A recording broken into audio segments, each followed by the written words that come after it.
We are on. Good evening, nerds around the world. Welcome to episode 95 of the Nerds Unite is One podcast. It is Paul English.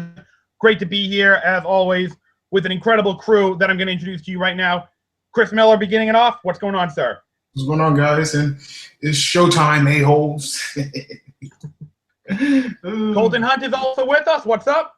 Screw you, spaceship! I'm sorry. I'm awesome. As Spider-Man, as a certain teen superhero would say. Who needs Andre the Black Nerd? We got two black nerds on us, and it's friggin' awesome.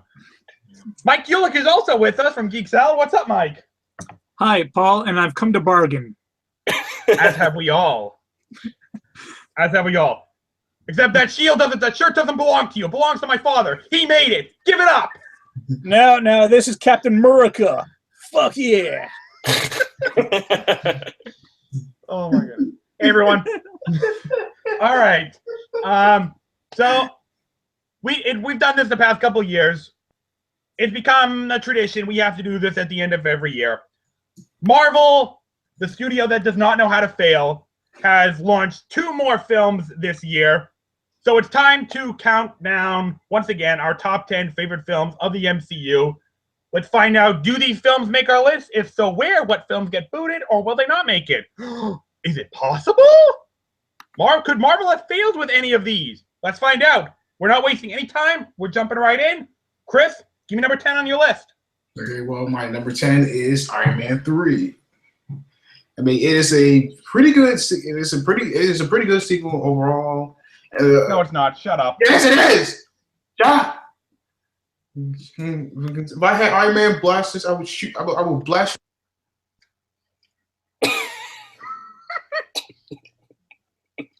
Thank you, Colton. No problem. Chris isn't. Okay, there we go. Let everyone see.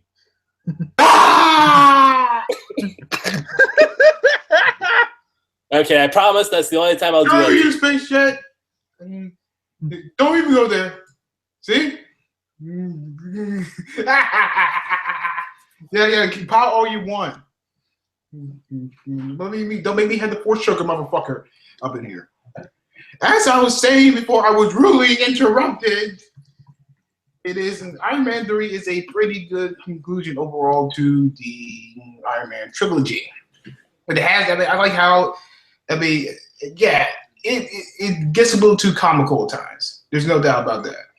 But I think it was a solid entry. I mean, I like how it dealt with Tony's stress after. I mean, it dealt with what was going on with Tony psychologically after what happened with the events of the Avengers. That was excellently portrayed. I also the highlight for me was Robert Downey Jr.'s chemistry with Don Cheadle. That was a highlight of the movie. I like how Shane Black. It felt like to me with Shane Black at the helm. It felt like Die Hard at the MCU probably because it set at Christmas time basically. You know, it just had that. It just had that feeling to it. You know, I like it. It's a smaller story. I mean, it does tend to go over long. There's some pretty dopey subplots here and there, but I enjoyed it. Yeah, I hate the Mandarin twist, but I felt this was thought that it satisfyingly wrapped things up for the Iron Man trilogy.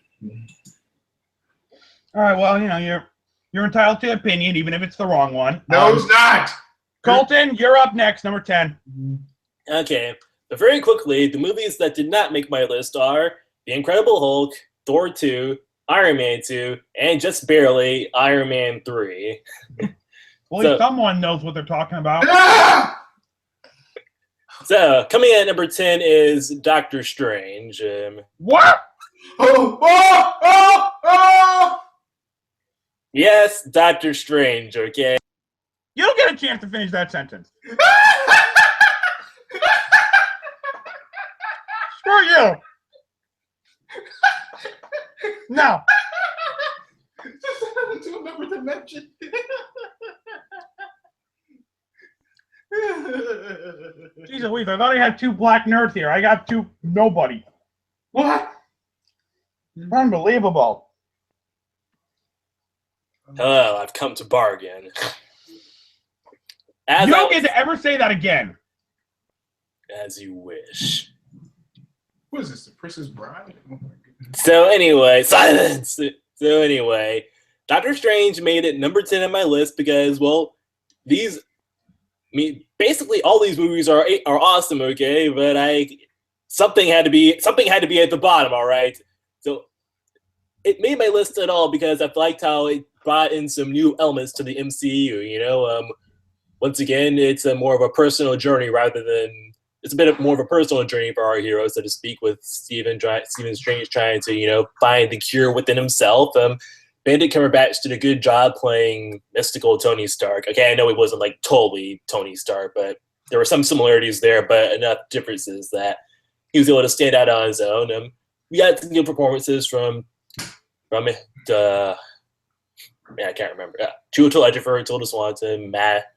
Well, for what little time he had, Mads Mikkelsen also as our villain, among other things.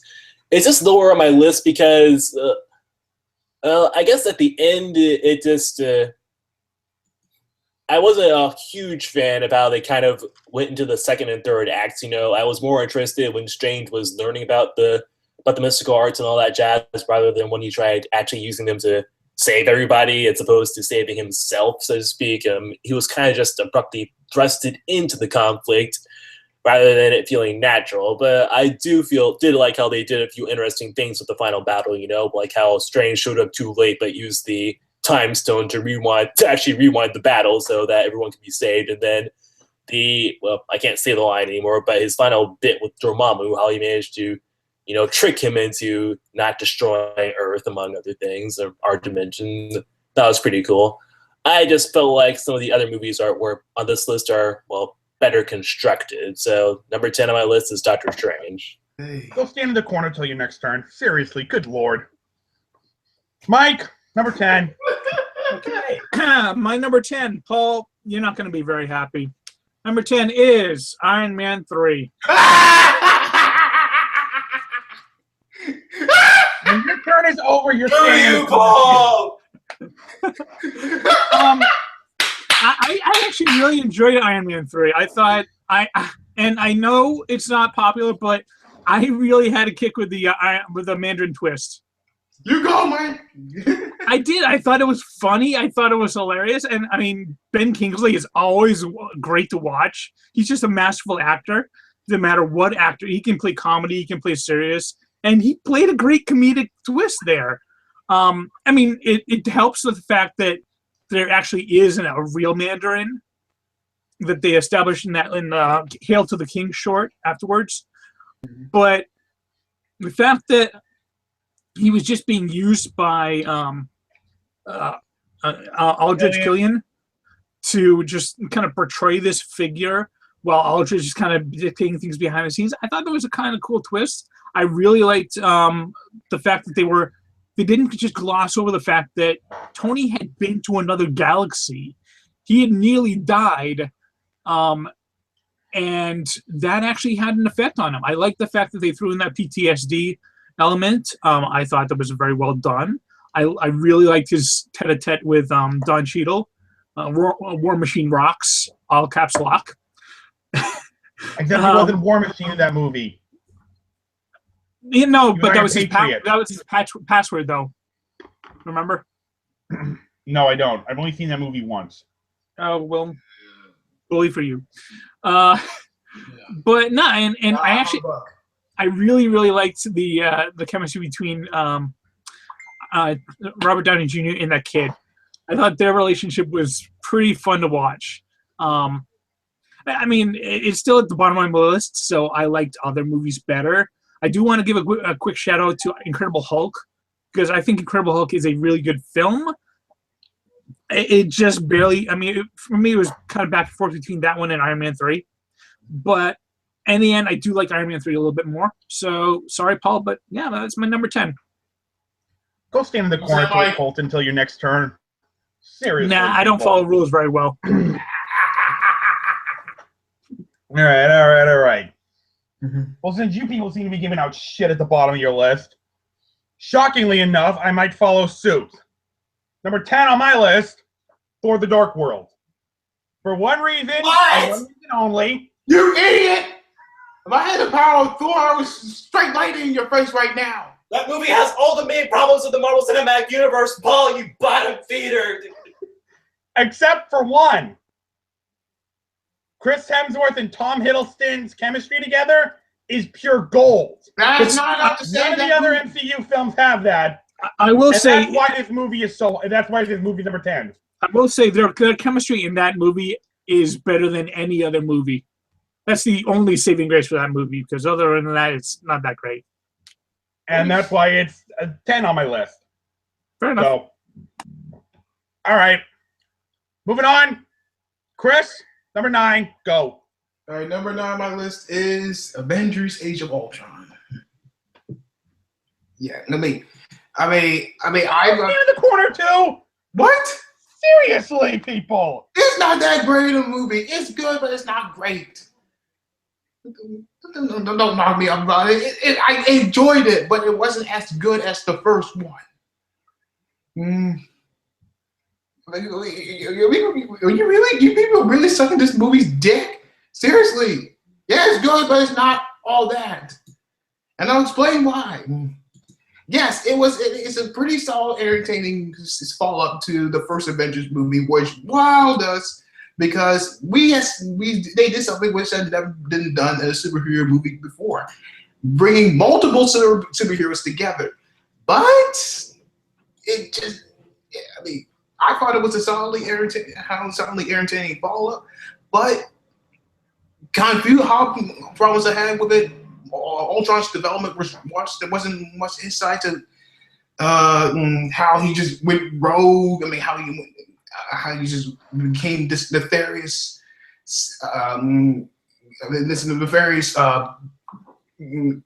AI, so to speak. I felt that they could have could have put some time into that. I felt it stumbled in places. There are some standouts. Especially with Call Guy and his whole thing. Especially his old little quips with Quicksilver. It's like, you didn't see that coming? That was pretty good. I really enjoyed that. The scenes with the characters, they're awesome. Even though the chemistry is top notch. Especially that the party scene. I could watch that. I can watch a whole movie of that. That was pretty awesome. But all things considered, it didn't. It just didn't. It felt exuberant, but it felt. They thought they were trying to cram a little too much. It's not as good as the first one, but I can find it. I find it really entertaining. It's not as good as the first one, but it's still entertaining overall. All right, Colton, you come out of the corner now and give us number 9. But for God's sakes, please don't make me put you back in there. Please don't. I was standing the air vents over in that corner, and we have the heat on. I was starting to fry over there. We'll stand another one then next time. Well, I want to be on camera still. Colton went to the corner. Hey, I'll send you there too.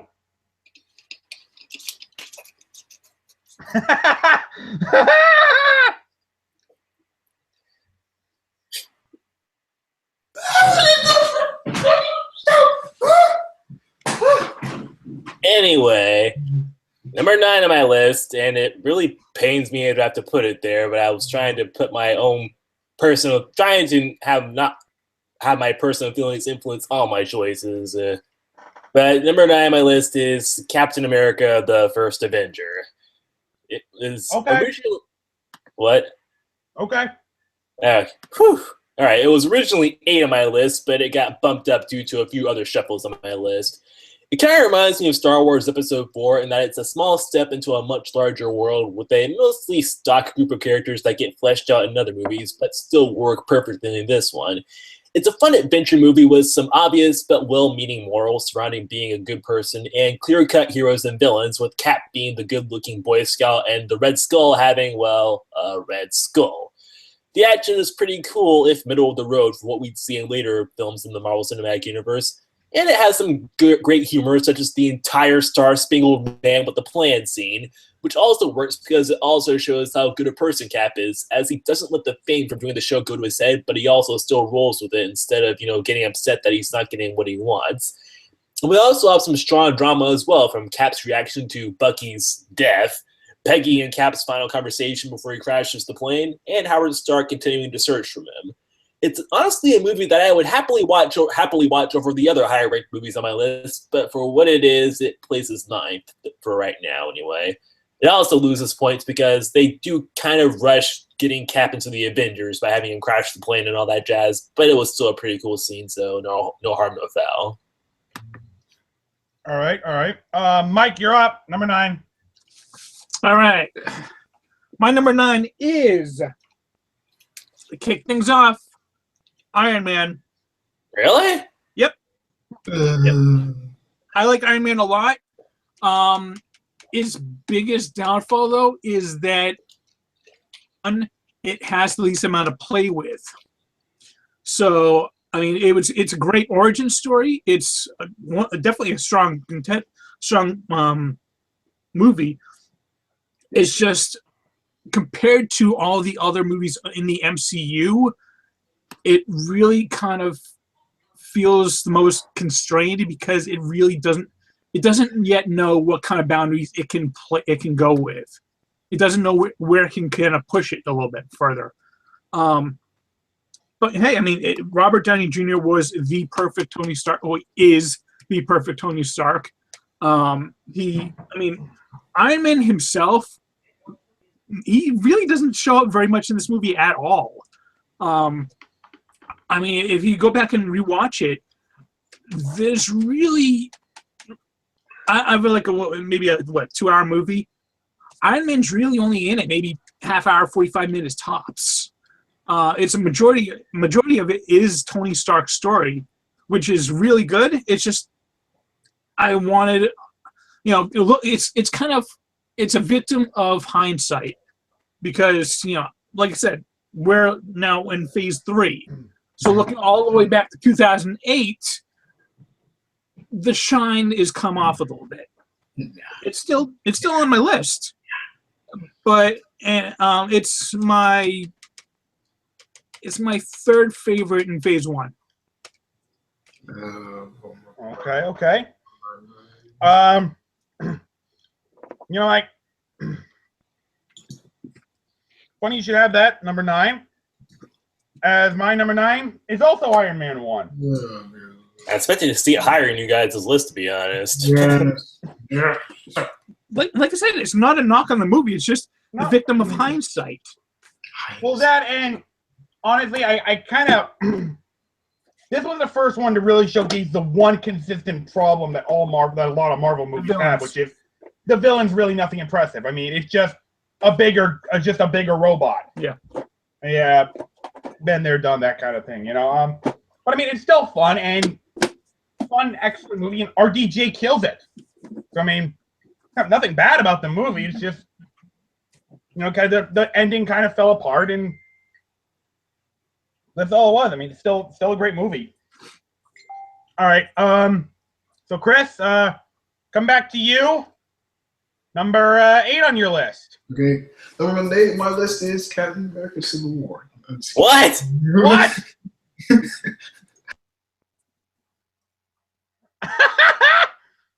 Yeah, I couldn't let that Mike, one stand. thank you very much. Could not let that one stand. Yeah, you and me both, brother. You and me both. Me do it. Well, we were all thinking it. I was about to do it too. Mike just beat everybody. Yeah, not a chance in hell. We were all gonna. You know what? In fact, once he unmutes himself, Colton, I'll let you mute him again. Thank you. Fuckers! Under the dome sucks! The sidewalk sucks! Under the dome sucks! What? Take that back under the room, you bottom-feeding creep. Can we just throw him out to hang out?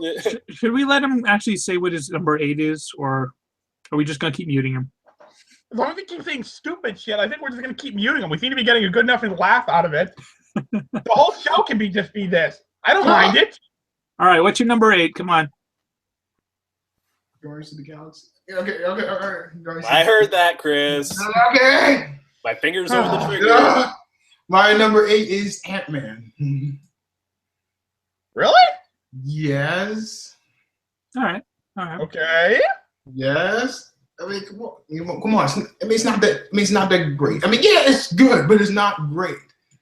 What it has going for it, though, is a confidence. I think I suppose a confidence and direction that, and a slickness to it that isn't present in so much of these movies. I mean, Paul Rudd was an inspired choice to play Scott Lang. I mean, he just brings a sense of wit to him, a sense of charm to him that I thought was refreshing. And I like that whole approach to it. That was just a heist movie. That was pretty good. I mean, you know, and of course you got some decent supporting characters. You can't get enough of Michael Pena as Luis. That's just to get from this guy, and you can notice this other guy. That always cracks me up. I mean, how he tells those stories. You know, how he gets info from other people. That was snappy right there.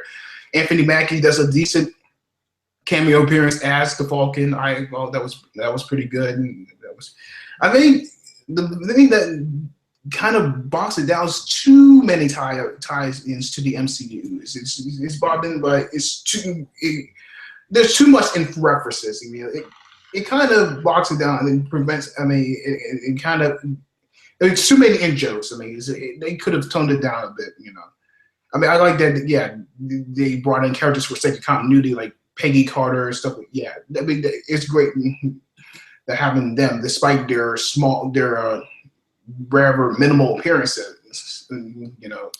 But I just like what it has going for it is the humor. It's probably the funniest out of the Marvel movies by far. And just some of the jokes just land, they're just quite well done. I mean, it's kind of, you know, cliched, but you know, it does. I mean, it kind of feels, you know, it feels kind of. I mean, with that script, it could have come off as cliche, but the way they put it together, they did it the way that just utterly charmed by. I mean, I like this movie. It's a pretty entertaining installment in the MCU. Chris, you're full of shit. Yeah. Thank you, Dr. Pym. Colton, number 8. Well, after hearing everyone's number 9s, I don't feel so bad about this anymore. My number 8 is Iron Man 1. Okay. Like, originally it was 6 on my list, but I decided to bump, like I said, I had a few shakeups here or there, and so it got bumped up to 8. I don't hate this movie or anything like that. I just feel like like Chris said, like Mike said, it's the victim of hindsight. You know, it seems pretty tame by today's standards, especially regarding a lot of the stuff that Tony can do now with the Iron Man suits. But it was still a very good beginning to it. You know, Robert Downey Jr., his wits would become a staple of his performance as Tony Stark, but he also shows that he has a heart. You also got Pepper Potts, played by the greatest ever, Gwyneth Paltrow, and I'm hoping we get her back in the MCU, hopefully to not die, by the way. Like, seriously, if they kill off Pepper, I'm going to be really pissed off. And while Jeff Bridges as Obadiah Stane was, or Stan or whatever was, more of an obstacle than a character, I thought he was still pretty fun, though. You know, he didn't really lose any villain points for me, and the scene where he actually rips the arc reactor right out of Tony was probably one of the most brutal things we've ever seen in the Marvel Cinematic Universe. And seeing Tony actually struggling to eat his old arc reactor was a very tense scene. And I did have a couple of issues with how the movie wasn't quite as action-packed as I was hoping for, but the action that we got was cool, though. And, of course, we have the surprising final moments where Tony reveals his identity to the world. That was something we hadn't seen in a comic book movie before. I mean, granted, the other MCU films were kind of, you know, lessen the impact of that by the fact that I think only Spider-Man is the only hero now that who has a secret identity. But still, it was a shocking moment at the time. And of course, we can't forget about I'm Nick Fury, Director Shield. I'm here to talk to you about the Avengers Initiative. So number 8 is Iron Man 1. Okay. Mike, you're up. Number 8. All right, my number 8 is Avengers: Age of Ultron. Okay.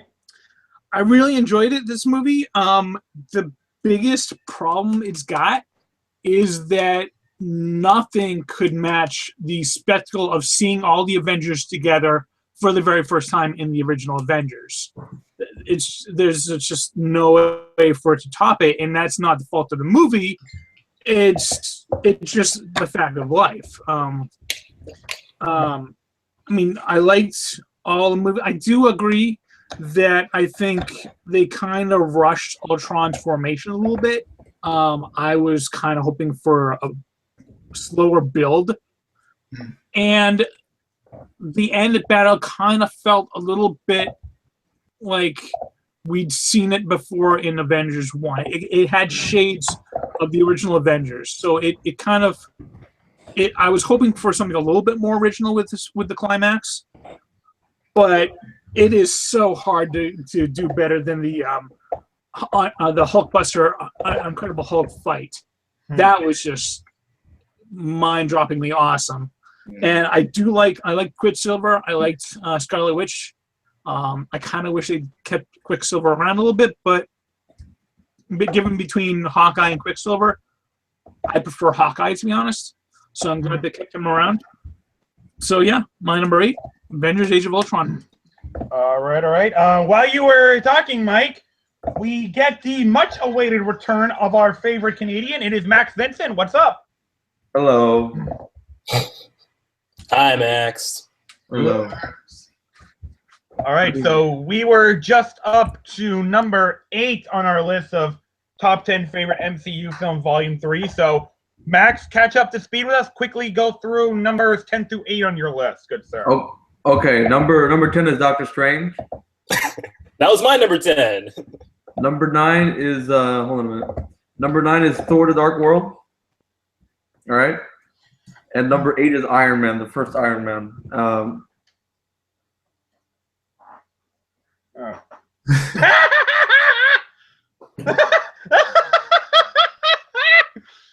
Oh!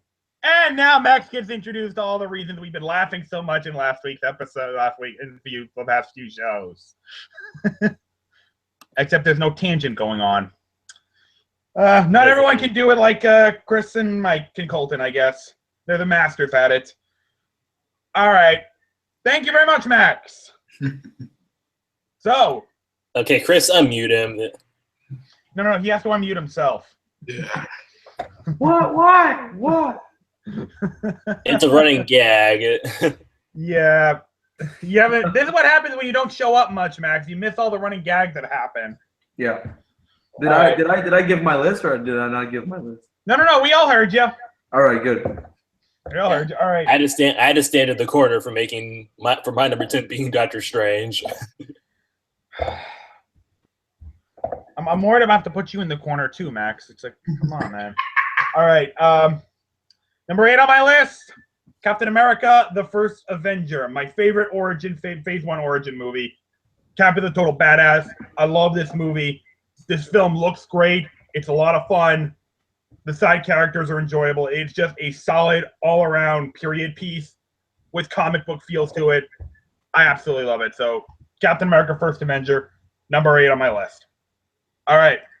Chris, number 7 on your list. Go. Okay, my number 7 is Thor, the original Thor. Okay. Yeah, the original Thor. I mean, it's a pretty entertaining introduction to the mighty son of Odin. I mean, it's just like it's got a solid cast to it. Just got some terrific action. You know, the story is a little pedestrian, a little too ordinary. I mean, not going to say ordinary, but this is to say, for the story for me is like it's just like I feel with Ant-Man. This is something that kind of looks kind of mediocre on paper, but when they put together, they turn out some really solid results. And one of the benefits of the film is the casting Chris Hemsworth as the God of Thunder. I thought he was wonderful. I thought he was born to play this part. He got some great we got some other great members of the cast. You got the legendary Anthony Hopkins. You got Idris Elba. You got Stellan Skarsgård, Natalie Portman, Rene Russo. You got Tom Hiddleston as Loki, who to me is one of the best comic book villains in a movie ever. Just like he's really menacing, and yet there's that depth to him. Pretty much. I mean, he and you said Paul, with him and the chemistry, with his chemistry with Chris Hemsworth, it's just you can't help but marvel at how good these two are. I mean, the humor just feels a little sitcomish, but I mean it's pretty dazzling, and it definitely just keep your interest though. Like I said, there's common stuff in it. It's kind of corny, but I enjoyed it overall. Okay. That movie also had a pirate's favorite actor, Skarsgård. Yar. Yes, because Stellan Skarsgård was in Pirates of the Caribbean. Yeah. Okay. Guess where that came from. Colton, you're up. Number 7. All right, number 7 on my list is The Avengers: Age of Ultron. Ha! You thought it was gonna be the original Avengers again, didn't you? I was preparing to throw your ass in the corner again, if that had been the case. Look at him again! I didn't do that! No, that was me. I just did it for the heck of it because he was so cocky about it. Yeah, I mean... Wow. Max? Okay. Well, Max, getting with the program, I see. Okay. I was going to mute myself afterwards anyway, so it doesn't really matter to me. All right. Well... Okay, anyway. Colton, explain yourself then. All right, this is a bit of a This is a very big shakeup, as Age of Ultron was originally number 4 on my list the last time we did it. But the reason why I'm ranking it low, why it's being ranked 7 now, is part of it is because Age of Ultron doesn't exactly feel like it's the culmination of the events of Phase 2.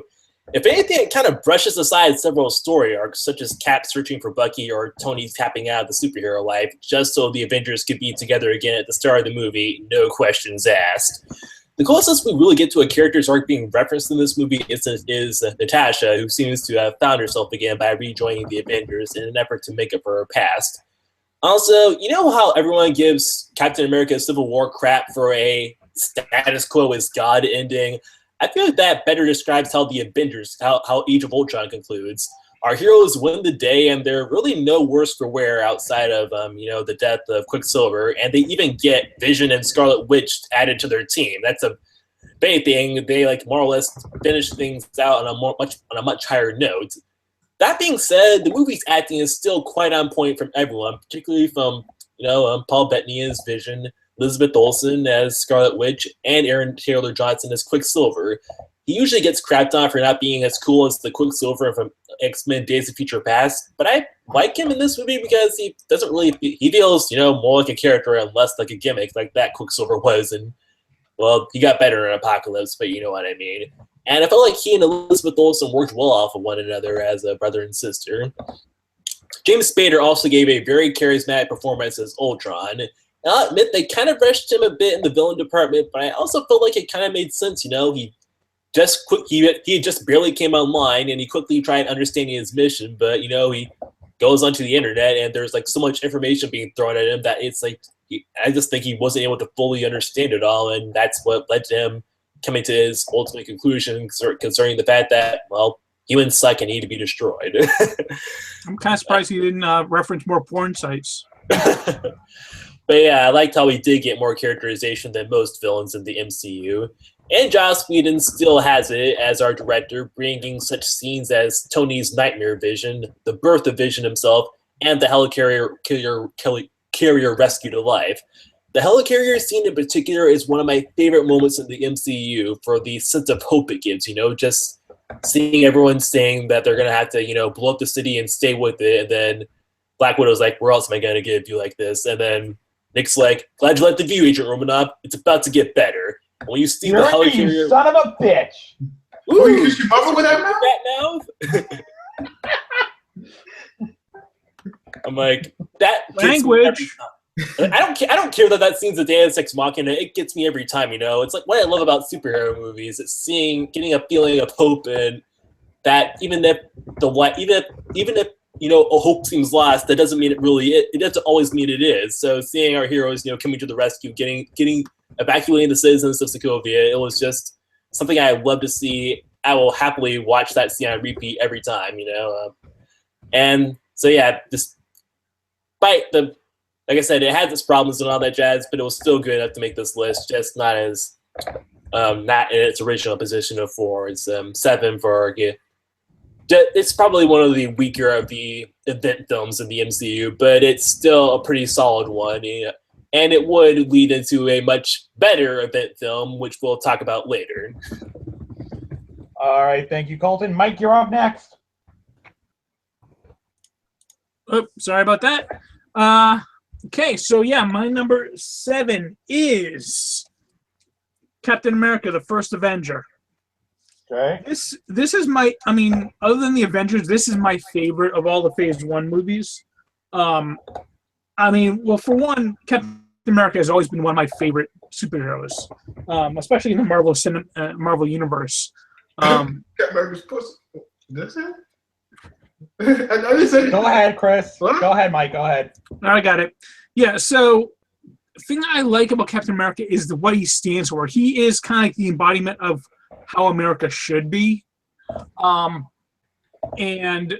I really love the growth of his character.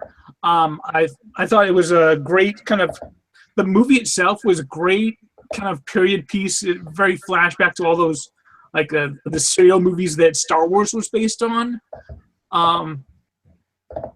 And the directing by Joel Johnson, I think his name was. Yeah. Yeah. That was just inspired. For me, one of my favorite kind of corny superhero movies is always The Rocketeer, and Joel Johnson did that one as well. He's fantastic with period pieces, and just the way that he molded the story and the way it kind of flowed. And I really, really like every time I see that movie. Sorry, I look down at the profiles and being that close to Chris's face is just really, really creepy. Yeah, it is a little bit. Holy shit! He's still I remember really how big his nose was until then. Dang. What? Just back up a little bit, Chris, please. Thank you. Yeah, it's kind of scary. Yeah. But every time I see that movie and I see and they do that final scene where Cap augers the plane down into the ice, I always get tearing up a little bit because it's such a well done scene. And yeah, maybe it's kind of cheesy for you, Colton, but I thought it was very well done, and I think it really fit. It fit the MCU, but combining like elements from the original comics. So I really, really like that. So yeah, my number 7 is Captain America: The First Avenger. It's not that I thought it was cheesy. I just thought it was a rushed way to ensure that Cap would, be in the Avengers for this phase and all that jazz. I still think the scene is well done, between the acting between Haley Atwell and Chris Evans. It will get you teary-eyed, especially when he doesn't even get to finish, arranging their date and all that jazz. And have you ever read Avengers number 4? No, I have not. If you read that, then you get why they did it like that to get Cap, because that's essentially what happens in the comics. So they were just going with what Stan Lee wrote, Okay, which, cool. granted, is kind of hit or miss sometimes because Stan Lee is not the best writer, but yeah, whatever. Thanks for the All right. recommendation. All right, Max, you get a chance to slow down, my friend, on this one. Give me number 7 on your list. Okay, so I don't know if you saw me. I went to get all my other remaining Marvel movies. So my number 7, I think I will get the most controversy. Or I don't think this is the one that gets the most controversy. I think it's another one. Anyways, but my number 7 is Iron Man 3. Oh! That's I the should have highest expected this from someone like made you, someone's Max. list so far. Yeah. Let me explain. You got 30 seconds. Iron Man Before 3, Paul mutes you. it was my most anticipated film of 2013. After the trailer that came out, it was probably the one that I watched the most. I was like, holy shit. The movie The Avengers was actually the one that got me a fan of the MCU. I wasn't a big fan of the other movies, but I rewatched them after I watched it. Anyway, Iron Man 3, in my opinion, I rewatched it a couple of weeks ago because someone told me it was a piece of shit. So I rewatched it, and I still think it is the best Iron Man movie yet. Okay. Yeah, I think that it's a lot more character driven. It has a lot of great action. I love the ending, and yes, I did think the twist was fun. I mean, it's a Shane Black movie. It's not a Marvel movie, but it's a great movie, nonetheless. There you go. Oh, we're going to hell. I don't agree with you. That's it. That's it. Max? We're going to hell. Max, I don't agree with you with it being the best Iron Man movie, but I can't fault your argument. I think you make some good points. Wait until you see my number 3. Oh, boy. God. Better not be Iron Man 2. Brace yourselves. Oh my God. I Oh, don't mean good to say lord. it like All that. right. Wow. Is there even a point to me being here anymore? I mean, Yes. No. All right. Number 7 on my list, Avengers: Age of Ultron. And I feel kind of bad putting it so low because it's not a bad movie. On the contrary, I do think it's better than the first Avengers. It gave us exactly what we wanted. The problem with it is it didn't do anything more than that. I mean, it gave us what we wanted and nothing else. I mean, how to put it? Yeah, like I think Colton or Mike said, one of you guys said, like that party scene, the scene at the party where they're just kind of talking, or the scene at the farm that's kind of talking. Those scenes are brilliant. I could watch them all day, and James Spader did give a hell of a performance as Ultron. He was legitimately chilling. So, I mean, yeah, I do think it's a better movie than a better Avengers movie than the first one. It didn't give us what we didn't realize we wanted. It didn't give us anything more than what we were expecting, and for that, I think it kind of falls flat. So yeah, that's all I gotta say about it. But Vision is friggin' awesome. Hence, I got the Steel Book with the back cover on him. Hail Vision! All right. His birth is one of the highlights of the MCU. Can't argue with that. All right, so that's my number 7. All right, Chris, you're up next again. Give me number 6 on your list. Number 6 for me is The Avengers.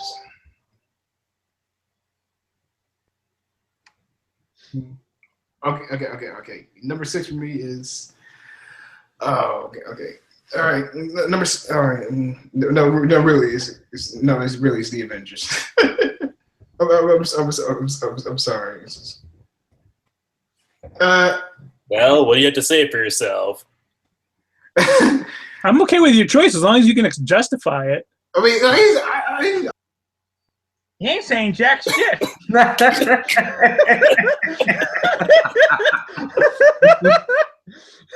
You're trying to be nice, Paul, and you go and pull this. Come on. Because that's fine. Whatever. Okay, Chris, let's hear it. Chris, that's enough. Come back to your computer, Chris, this instant. That's right. Come, boy, come. Hey, watch the language, Chris. I can read your lips from this distance, okay? You can't. Sorry, can't Colton, you were that- just starting to sound like my dad.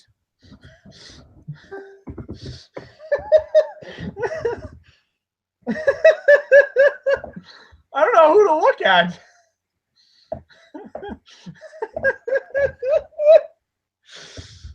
Oh my gosh, I needed this so badly. Thank you, everyone. Thank you for providing such great joy to my life. I needed this so badly. Okay, well, since none of them are talking, we're at number 6 now, right? So, oh, Yeah. Chris, you are back. Okay, okay, explain yourself. Seriously. Seriously? Explain myself? Okay. Okay.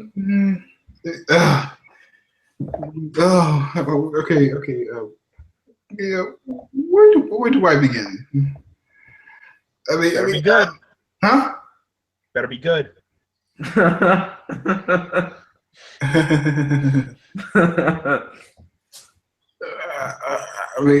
think it's the moment we all been waiting for. I mean, it's just, yeah. I mean, yeah,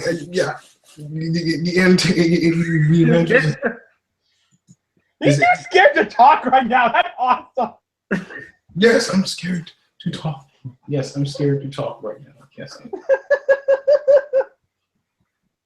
It's the moment we always been waiting for, and what they did with it was dynamite. But just looking back on it, it doesn't kind of hold up to repeat viewings. You know, I think it's just. I feel like you said. It's just. I think like the first, it has trouble going where it's. Going where it's, trouble getting where it's going. I suppose. Like I said, I enjoyed it. It just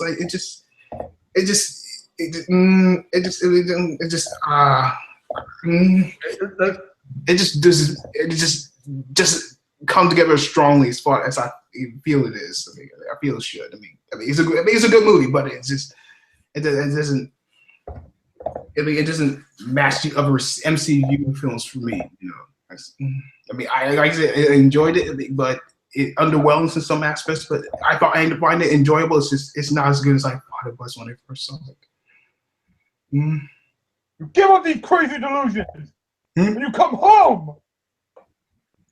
What was that? What? Did no one remember that line when Thor He was quoting talking to Thor Loki? from the Avengers. Jeez Louise. I got What it, is Paul. wrong? Don't worry. You understood that I reference? could hear you. You were mumbling. Yeah, well, Chris Hemsworth kind of mumbles at times when he's playing Thor. That thick Australian accent of his. All right, Colton, you're up, number 6. All right, this is another major shakeup. Originally, this was number 3 on my last list. Now it's 6, and that is Ant-Man. Okay, now I really like this movie and would, again, happily watch it over some of the other films on this list first but it's moved to this position for, well, it does have strong merits, but I think it's a tad problematic where the movie's use of Hope is concerned. She was clearly better suited for the job than Scott, which he even acknowledges, so they had to basically BS a stock reason for why Hope couldn't suit up, which is rendered kind of pointless at the end when Hank still gives her the Wasp suit anyway. So that part of the story does get salvaged, however, by Scott being a genuinely likable guy that you would want to see, suiting up and saving the day, and he also displayed a useful set of skills right from the get-go, in addition to some good acting from Evangeline Lilly and Michael Douglas regarding his worries about losing Hope like he lost his wife. Moving on, despite being a small-scale film, Ant-Man works for how it approaches the story. Making Ant-Man into a heist movie was a good way of helping the film stand out from some of the other MCU installments, and it gave plenty of creative things, and it...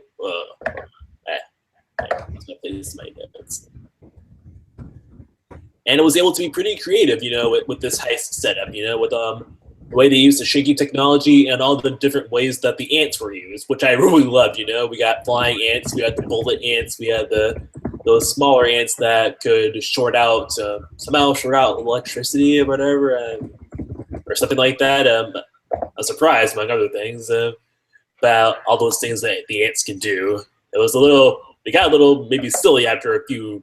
It could get a little silly after a while, but it was the good kind of silly.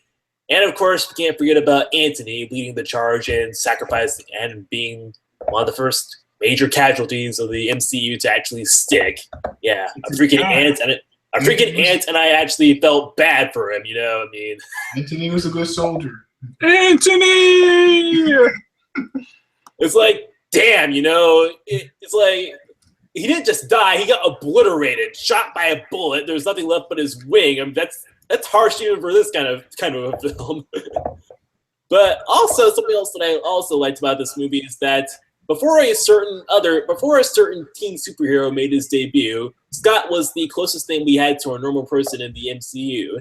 And his relationship with his daughter Cassie is utterly adorable, and you just want to reach through the quantum realm and hug her when she was crying out for Scott when he went subatomic to save her.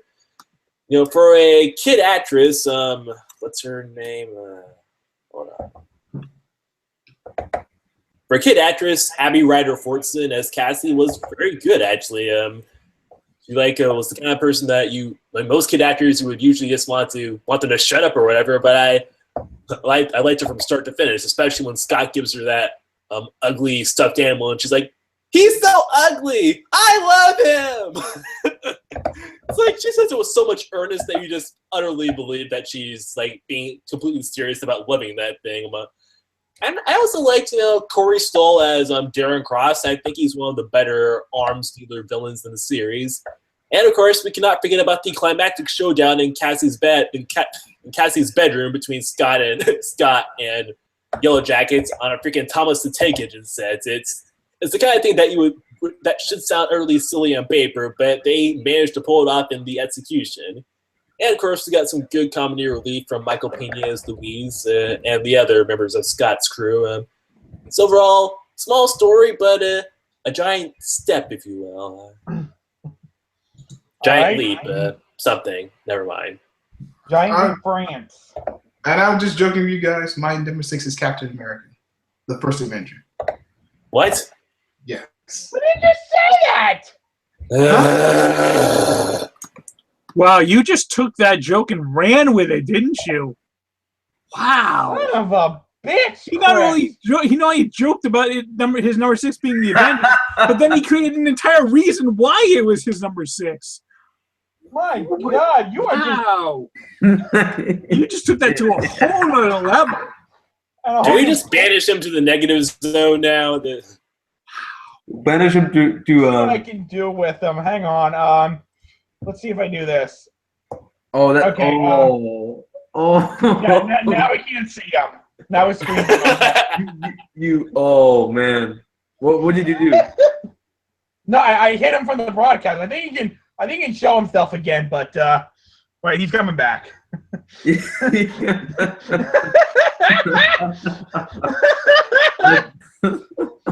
God. That's fantastic.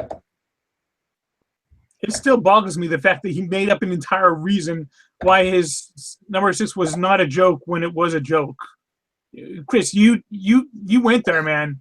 Kudos to that, but damn. Okay, whose turn is it now? Wow. Paul? Paul you and Chris there? are both muted, and they're not coming back, so Paul? I think it was my turn anyway. Well, give us your number 6. All right, my number 6. I gotta go take care of something. Okay. All right, cool. My number 6. No, Chris, we can't hear you. Sorry. Yeah, my number 6 is the one movie that I don't have yet, so I'm gonna have to substitute my Lego figure. It is Doctor Strange, Sorcerer Supreme. Yeah, I love this movie. I thought it was fantastic. It was trippy as all get out. This is one of the few cases where I actually do recommend people see it in 3D because, I mean, the part at the beginning where he's being shot through all the astral planes, and all of the times when like the world is just colliding around and they're in the mirror universe, those are just in 3D. They're a masterpiece. They really are. And the fact that you kind of have to use 3D for that, because it does knock it a little bit. That's why it's not higher on my list. But I think Benedict Cumberbatch did a fantastic job as Doctor Strange. He was born to play that role. Actually, I wouldn't have minded if they've left him with his British accent, but given in New York, I thought he did a great job. Which he's kind of hit or miss with his American accents. I thought he definitely hit with Doctor Strange. Yeah, I mean, Chiwetel Ejiofor, Tilda Swinton as the Ancient One. The final scene between the Ancient One and Doctor Strange, that scene is beautiful on so many levels. The dialogue, the scenery, the effects. I thought it was just a beautifully done scene. It was wonderful. And the fact that there wasn't really a climactic fight. It was more of, you're going to let me go, or else we're going to be doing this dance for all of eternity. That's kind of cool.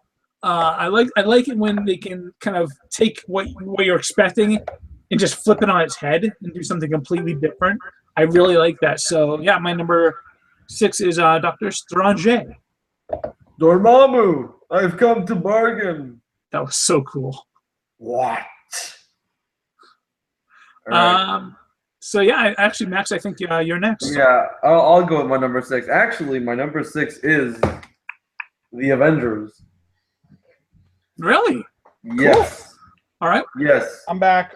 The more I watch it, I don't know. The more I watch it, the more I'm like, yeah, okay. When I watched it for the first time, though, it was amazing.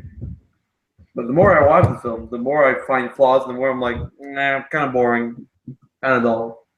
But it's a good movie. It's great. It's a fantastic movie.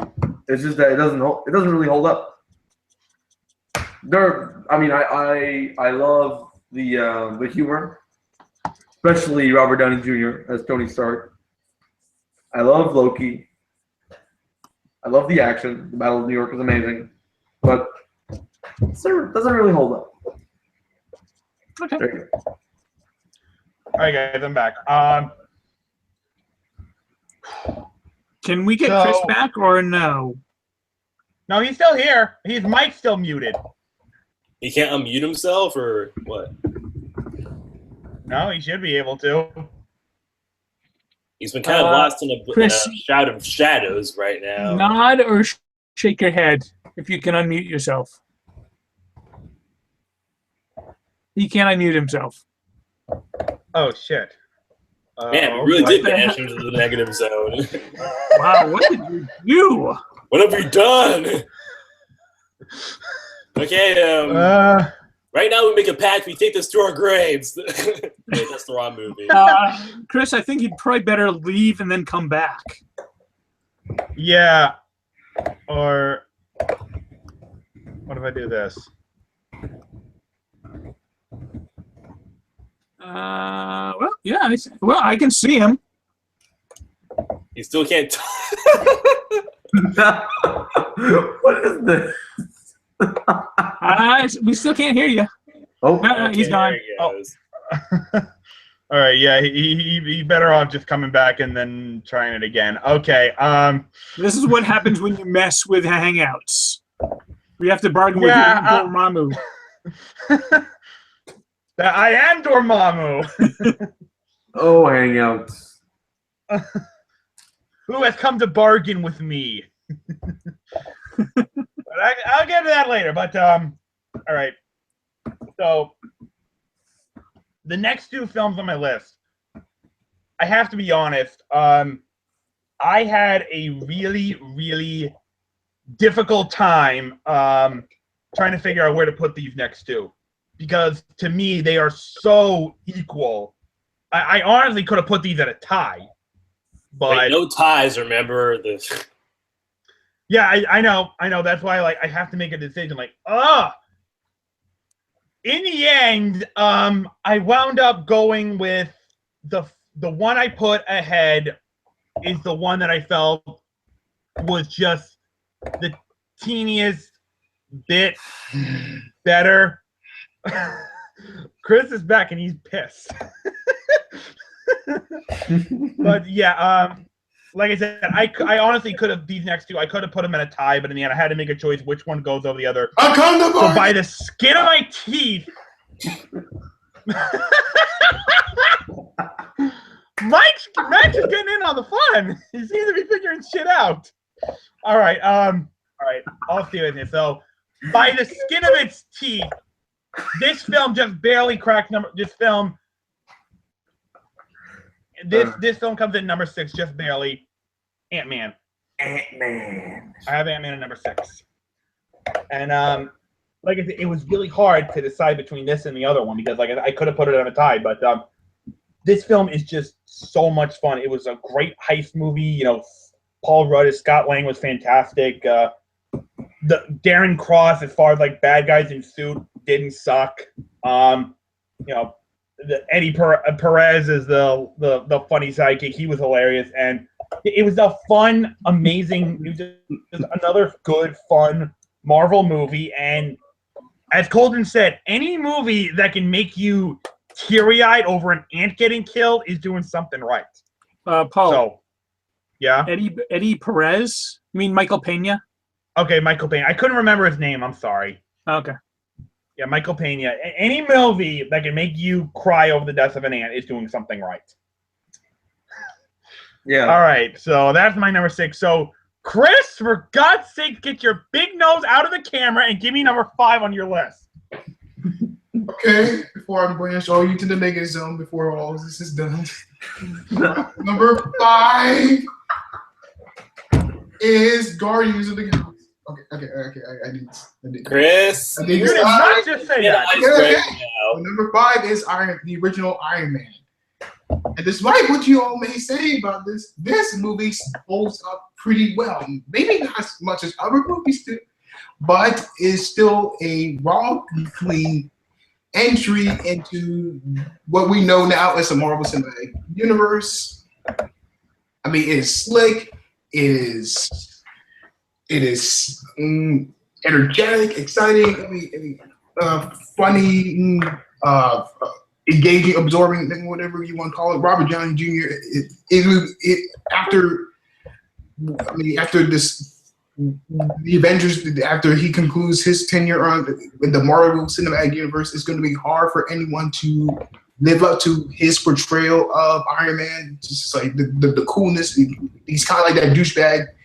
I mean, but you love. I mean, not love to hate, but you know, of course, he's kind of. The kind of arrogant douchebag you just can't help to love, you know. I mean, you got some good cast members here and there. Gwyneth Paltrow could have been utilized a little bit more as Pepper Potts. Like I said, it's funny. I mean, it's exciting. Yeah, I mean, the final climax kind of falls apart, you know. But other than, I mean, despite that being one of the few flaws of the movie, it's a movie that has the light to it, and it has a lot. It has a polish about it that's just. But you just can't help to just help but like this movie, you know. Okay. Colton, give me number 5 on your list. Okay, number 5 on my list. This time is the Avengers, the originals. I am staying by the fact that they belong in the top 5, but the other movies I have are, I think, better than it. But still, I'm ranking it higher than Age of Ultron this time around because, well, like you said, Paul, Age of Ultron gave us what we expected, but nothing really new at the same time. Whereas the Avengers, despite being, you know, there's hindsight with some of the other films being better than it, but it still did exactly what it set out to do, you know? It was going to be the beginning of something great in the Marvel Cinematic Universe. It was seeing all these heroes coming together for the first time in on the big screen. It was the culmination of several story arcs. We had the Tesseract coming back into play. We get to see Loki was back, one of the few Marvel villains to not die, and the movie got to be, it was pretty awesome for it, with him controlling being at the helm of the invasion force. We got Coulson back one last time in the Marvel Cinematic Universe. I mean, I know we have him in Agents of S.H.I.E.L.D., but Still in Agents of S.H.I.E.L.D. Yes. Do you watch that, Max? I watch it, yes. Okay. And I'm going to watch Agents of S.H.I.E.L.D. Slingshot, which is completely pointless, but I'm still going to watch it.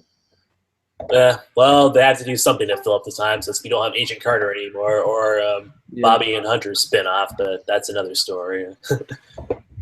But what was I saying again? Yeah, like I said, even though we have Coulson in Agents of S.H.I.E.L.D., he's still sorely missed in the Marvel movies as a whole.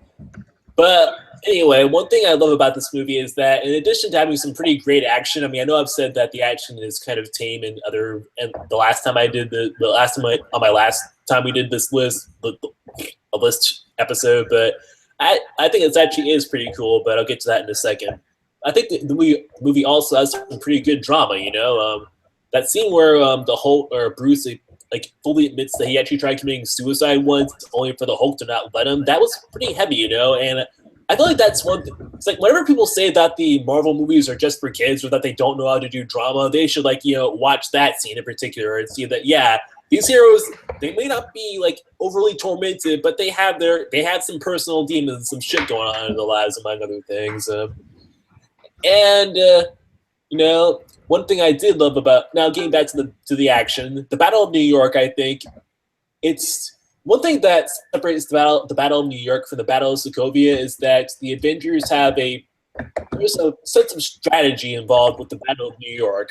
Whereas in the Battle of Sokovia, it was basically the Avengers racing in and hitting anything that came within 5 feet of them. Hulk, Cap, set up Hulk, Cap, Tony, everyone else. He basically set up a way for them to contain the damage as much as they possibly could. Hawkeye taking a position up in a building, Cap and Natasha fighting the troops on the ground, Thor going up into the sky trying to contain the portal, Hulk smashing everything in sight, Tony taking down all the airborne troops. It was actually, that was actually a pretty creative fight, actually, and it was an easy way to keep things from getting dull or boring. And actually, as the fight progressed, you could see that things actually were starting to, start going south for our heroes. And when the World Security Council decided to bomb New York to contain the threat, then again, considering that the one that ordered it was actually with Hydra, who knows what their intentions were. Spoiler alert. But that was also a pretty heavy moment where it looked like things were starting to, might be up for the Avengers, but Tony manages to grab the nuke and launches it into the portal, and sure, it conveniently kills every single member of the Chitauri invasion force, but no harm, no foul. It's still, I like a happy ending as much as the next guy, and it was still, like I said, it didn't feel like it didn't feel like we were cheated or anything, because the fight itself was just that epic, I guess you could say.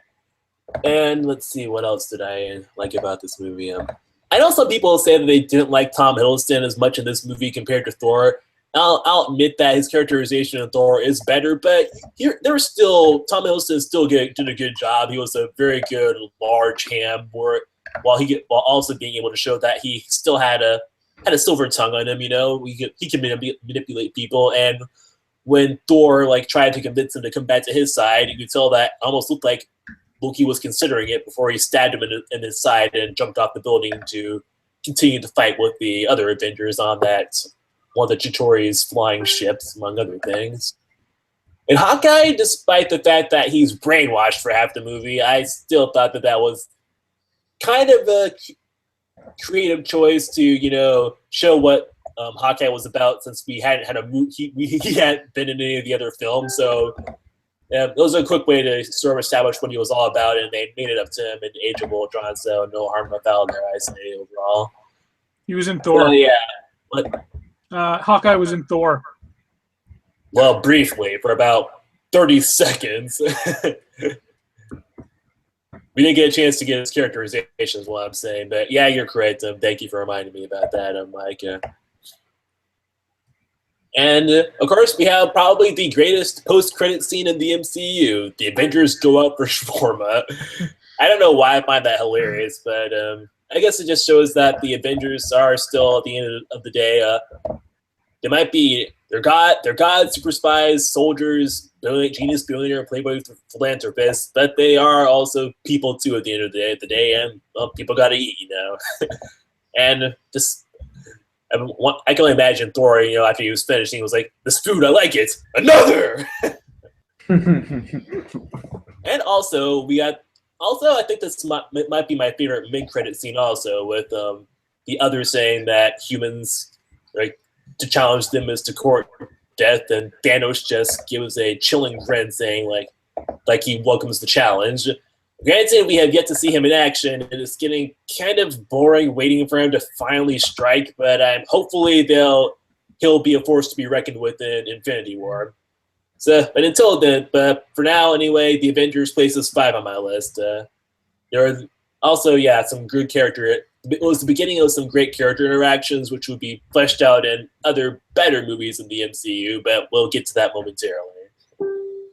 All right. Thank you, Colton. Mike, you're up next. Number 5 on your list. All right, my number 5 is Ant-Man. I love this movie. I mean, this movie is just so much fun. It's up there with Guardians of the Galaxy for how funny a Marvel movie can be. Paul Rudd was brilliantly cast as Ant-Man. I really, really liked his interactions with Hope, with his interactions with Hank, even his few interactions with Cross. I thought they were all well done. The relationship between all of the characters I thought was fantastic. Like Colton said, his interactions with his daughter were just so over the top fantastic. I mean, they really felt like like a father and daughter, but kind of in the weird situation that they were in. Michael Pena was fantastic. His flashback scenes were probably the highlight of the movie. What really kind of threw me off a little bit was, I forget the actor's name, but the new father figure for Cassie. Paxton. Yeah, Paxton. I thought as soon as they introduced him, I'm like, okay. Well, I hope the rest of this movie is great because I know where he's going.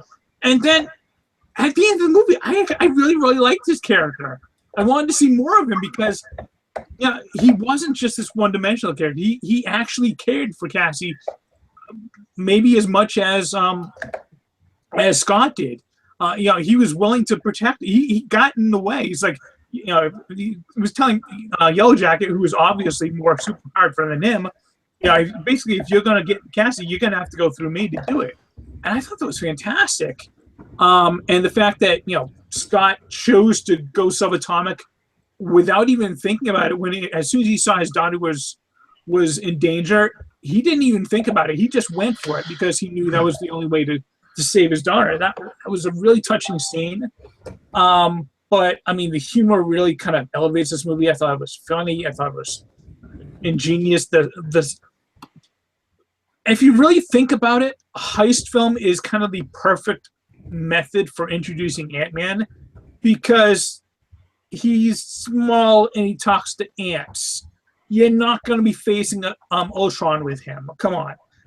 But breaking into some place and stealing something, yeah, that makes sense. That works. So, it was brilliantly done.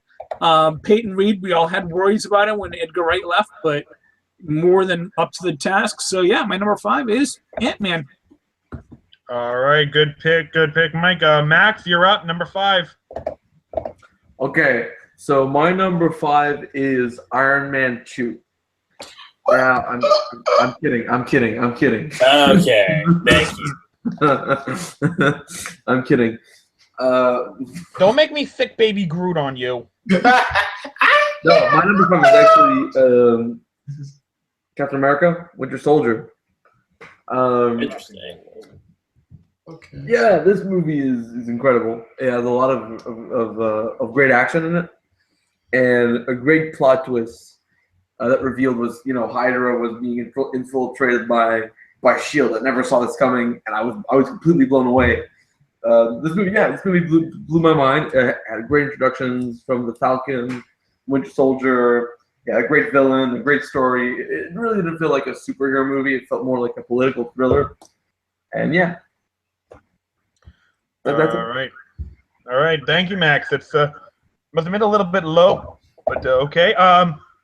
So number 5 on my list. I don't have it because, well, it's still in theaters, and that's Doctor Strange. Dormammu.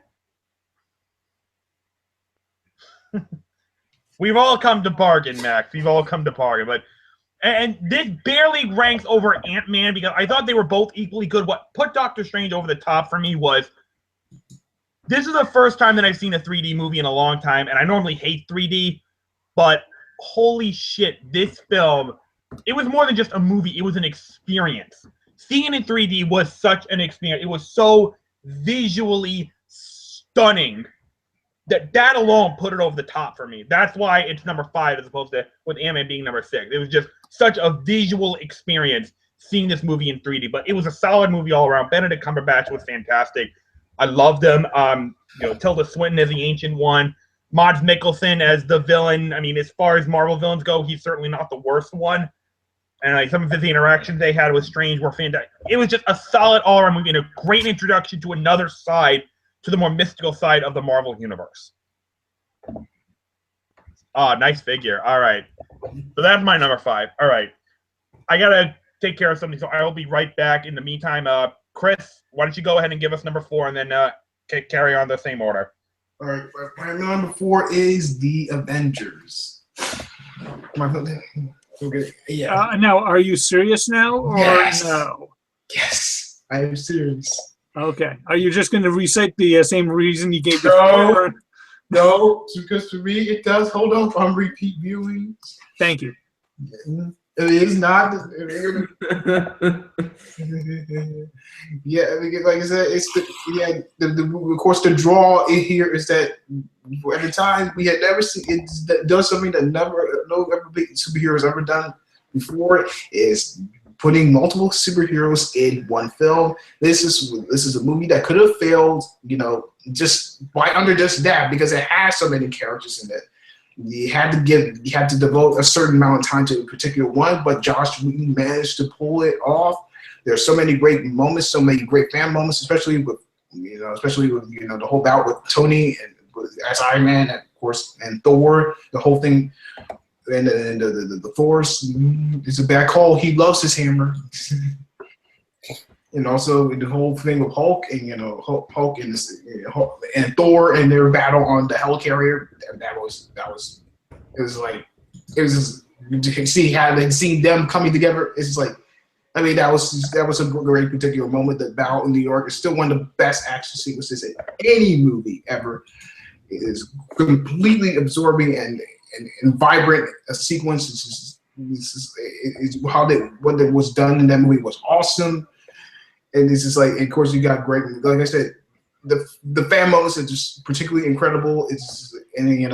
Especially with Hole in his bout with Loki saying "Puny God."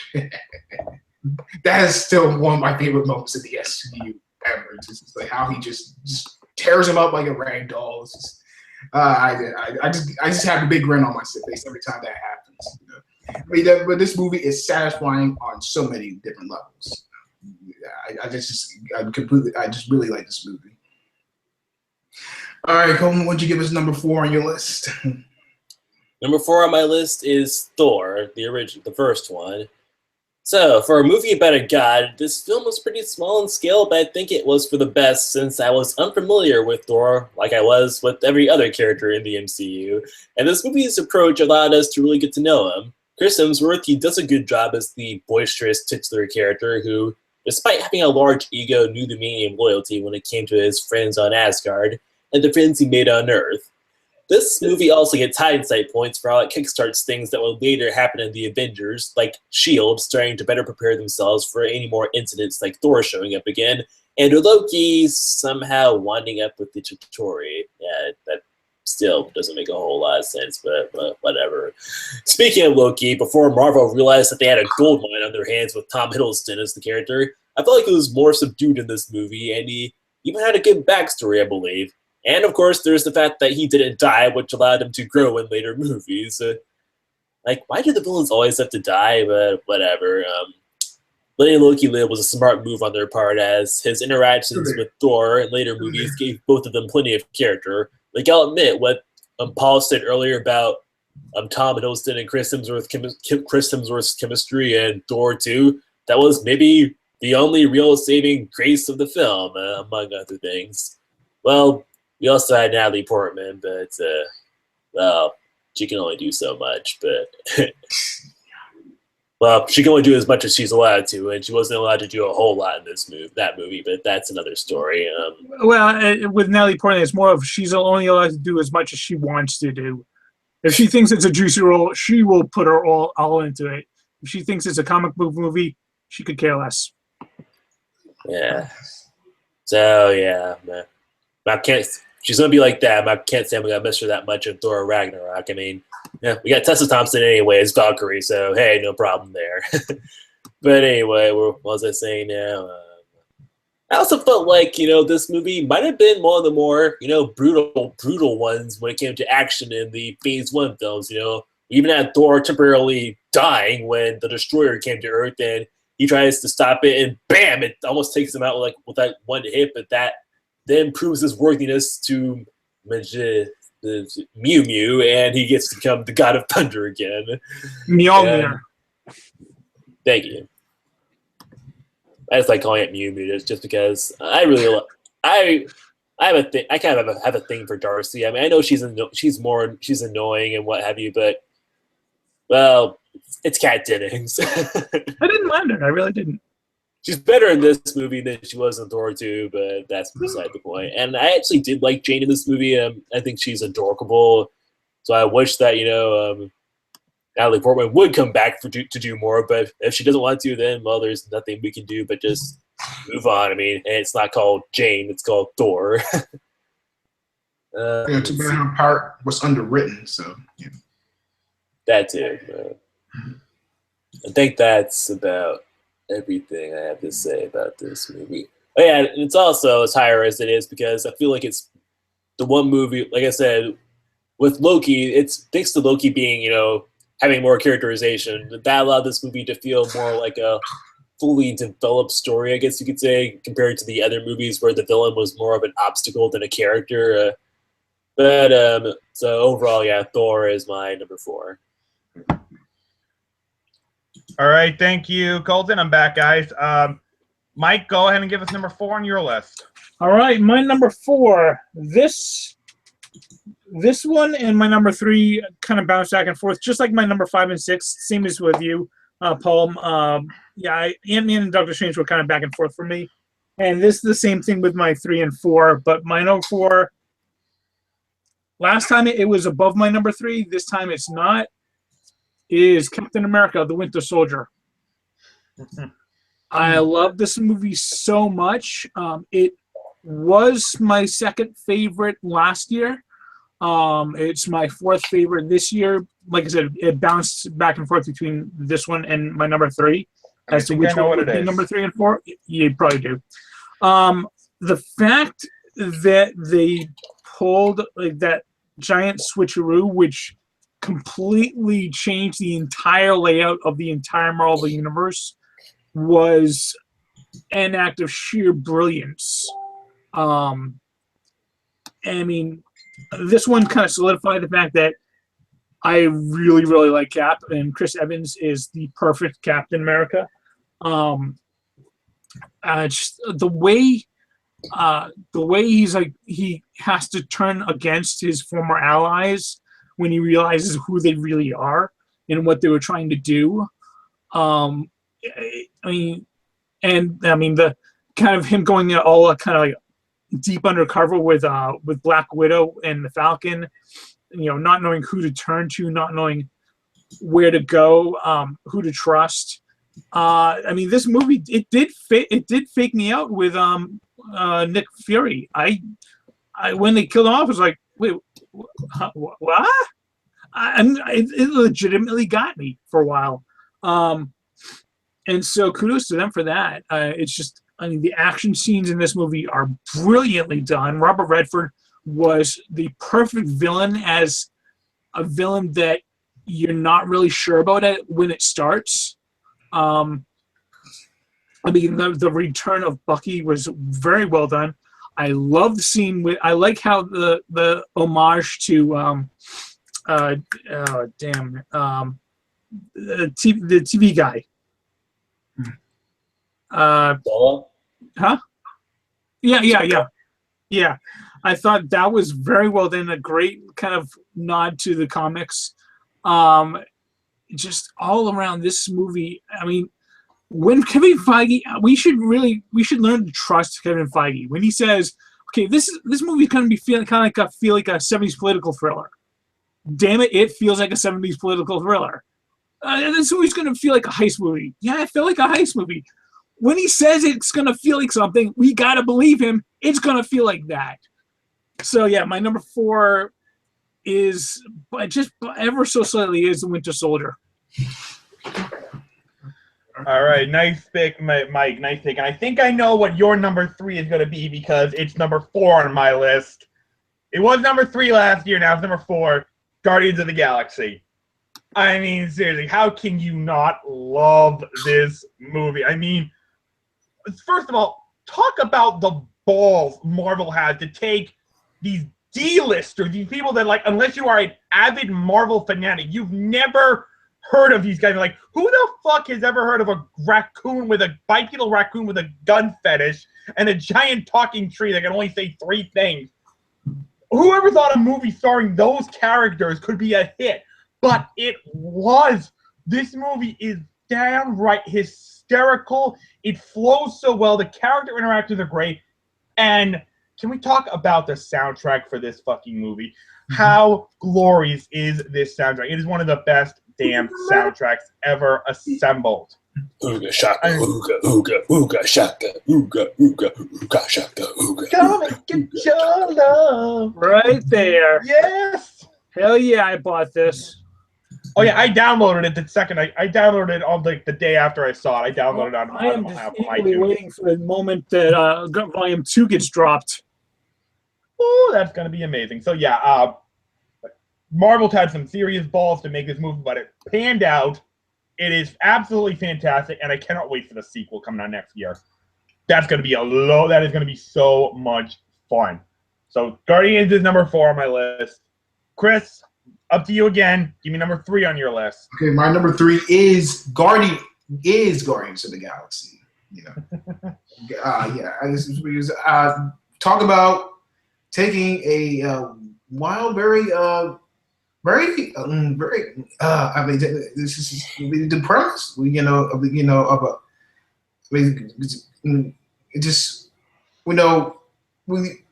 your characters, when your film has like a walking tree and a talking raccoon, that could be a hard sell for some people that are not part of the comic book reading audience, pretty much. But James Gunn, he works wonders with this movie. This movie had action. This movie had excitement. I mean, movie had energy. It had humor. It had heart. It had everything you wanted in a good movie and more than that.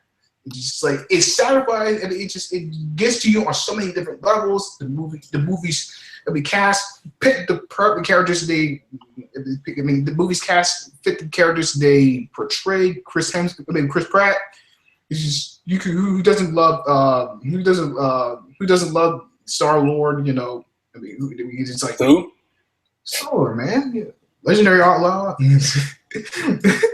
But yeah, sorry, no, don't know you.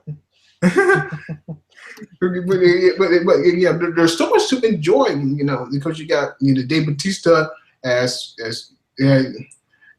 Drax, the warrior who metaphors go completely, who's the warrior who's can't comprehend metaphors, because I thought that was enjoyable. And the Don Toddy Rocket Raccoon, it was just a delight to watch. Bradley Cooper was perfectly chosen to voice that character. It's like, Gamora, played by Zoe Saldana. It's just like the villain. Yeah, just seemed kind of underdeveloped. He wasn't particularly menacing. Lee Pace, I suppose, is a good actor, but he just didn't. The material just didn't work for him, basically. Which is a sin because Ronan is probably the Guardian's most infamous villain. Yeah, at least as far as I know from the comics. He just didn't. Like I said, he just didn't have a. He just didn't have a lot to work with. But the dialogue is so snappy in this movie. It's just like, and especially with Gamora and when she thinks Quill's trying to seduce her, so I will not fall for your pelvic sorcery. Hey, can you blame him, Chris? I mean, not since the Orion slave girl from Star Trek has a green woman ever been so sexy. Oh yeah, I can't wait to see how it is and how they're going to interact in Volume 2, especially with that whole scene we see from the trailer. You feel kind of love for her. A love. Yes, I generally feel I have a general sense of love for everybody. No, sexual love. For her! No. This revealed her deepest, darkest secret. I think that's going a little bit far. You must be so embarrassed. Do me next. Do me. It looks like. You would think. Like I said, the humor is one of the best things. The best things about it is it's like Joe's looks so well timed and excellently delivered. Especially with, like I said, with Rocket and all his quip about Drax, how his people are completely literal. It's like nothing goes over, and Drax are like nothing goes over my head. My reflexes are too fast. I will catch it. And the soundtrack is like, hey, come and get your love. It's just like the selection of songs James Gunn put in this movie are just, Genius. they're second to none. It's just like they fit the film so perfectly. It's joyous, it's exuberant. I love this. I really like this movie. Every time I watch it, I never get tired of watching it. It's just so delightful. All right. Nice. Thank you, Chris. Colton, let's try and keep it moving, guys. So, Chris, speed it up a little bit. Colton, give me number 3. We're up to 3. All right, number 3 on my list is Captain America: Civil War. Okay, now I think this is the second best of the event movies in the Marvel Cinematic Universe, behind a certain other film that we will be getting to momentarily. What I liked about this movie is that it felt like a better culmination film than Age of Ultron was, I guess you could say, where the events of past movies finally came back to bite the Avengers in the butt, as they, you can only fail to save the day in time so many times before people just get sick of all the collateral damage, with blowing up Sokovia being the final straw, among other things, or Lagos being the final straw. It wasn't entirely clear, but you know what I mean. What I liked most about this movie was how the writers made it so that one side wasn't really more right than the other, and how both sides of the conflict did their best to try to actually avoid coming to blows. And when they finally confront one another at the airport, you really can feel the drama of the situation. Particularly when Tony says that he's trying to keep Steve from tearing the Avengers apart, and Steve calmly replies, "You did that when you signed." I don't think I'm exaggerating when I say this movie features some of the strongest acting from the MCU crowd, particularly when Tony finds out who killed his parents. I mean, just the look of hurt on his face, and he's like, "Did you know?" And Steve's like, "I didn't know it was him." And it's like, "Don't bullshit me. Did you know?" Well, I don't know if he said, "Don't bullshit me," but he's like, "Yeah." No, he did. Language. Nope. Tony doesn't have time for that in this movie, Chris. Right. Don't bullshit me. Did you know? I mean, damn. Of course, in addition to all that, we have some, like I said, some more good character interactions. Like, I really love the friendship between Steve and Black Widow now. I mean, I've loved it since Winter Soldier, but I'm saying I love seeing it continue in this movie. And You probably would almost want to see them get together, but I like them better as friends.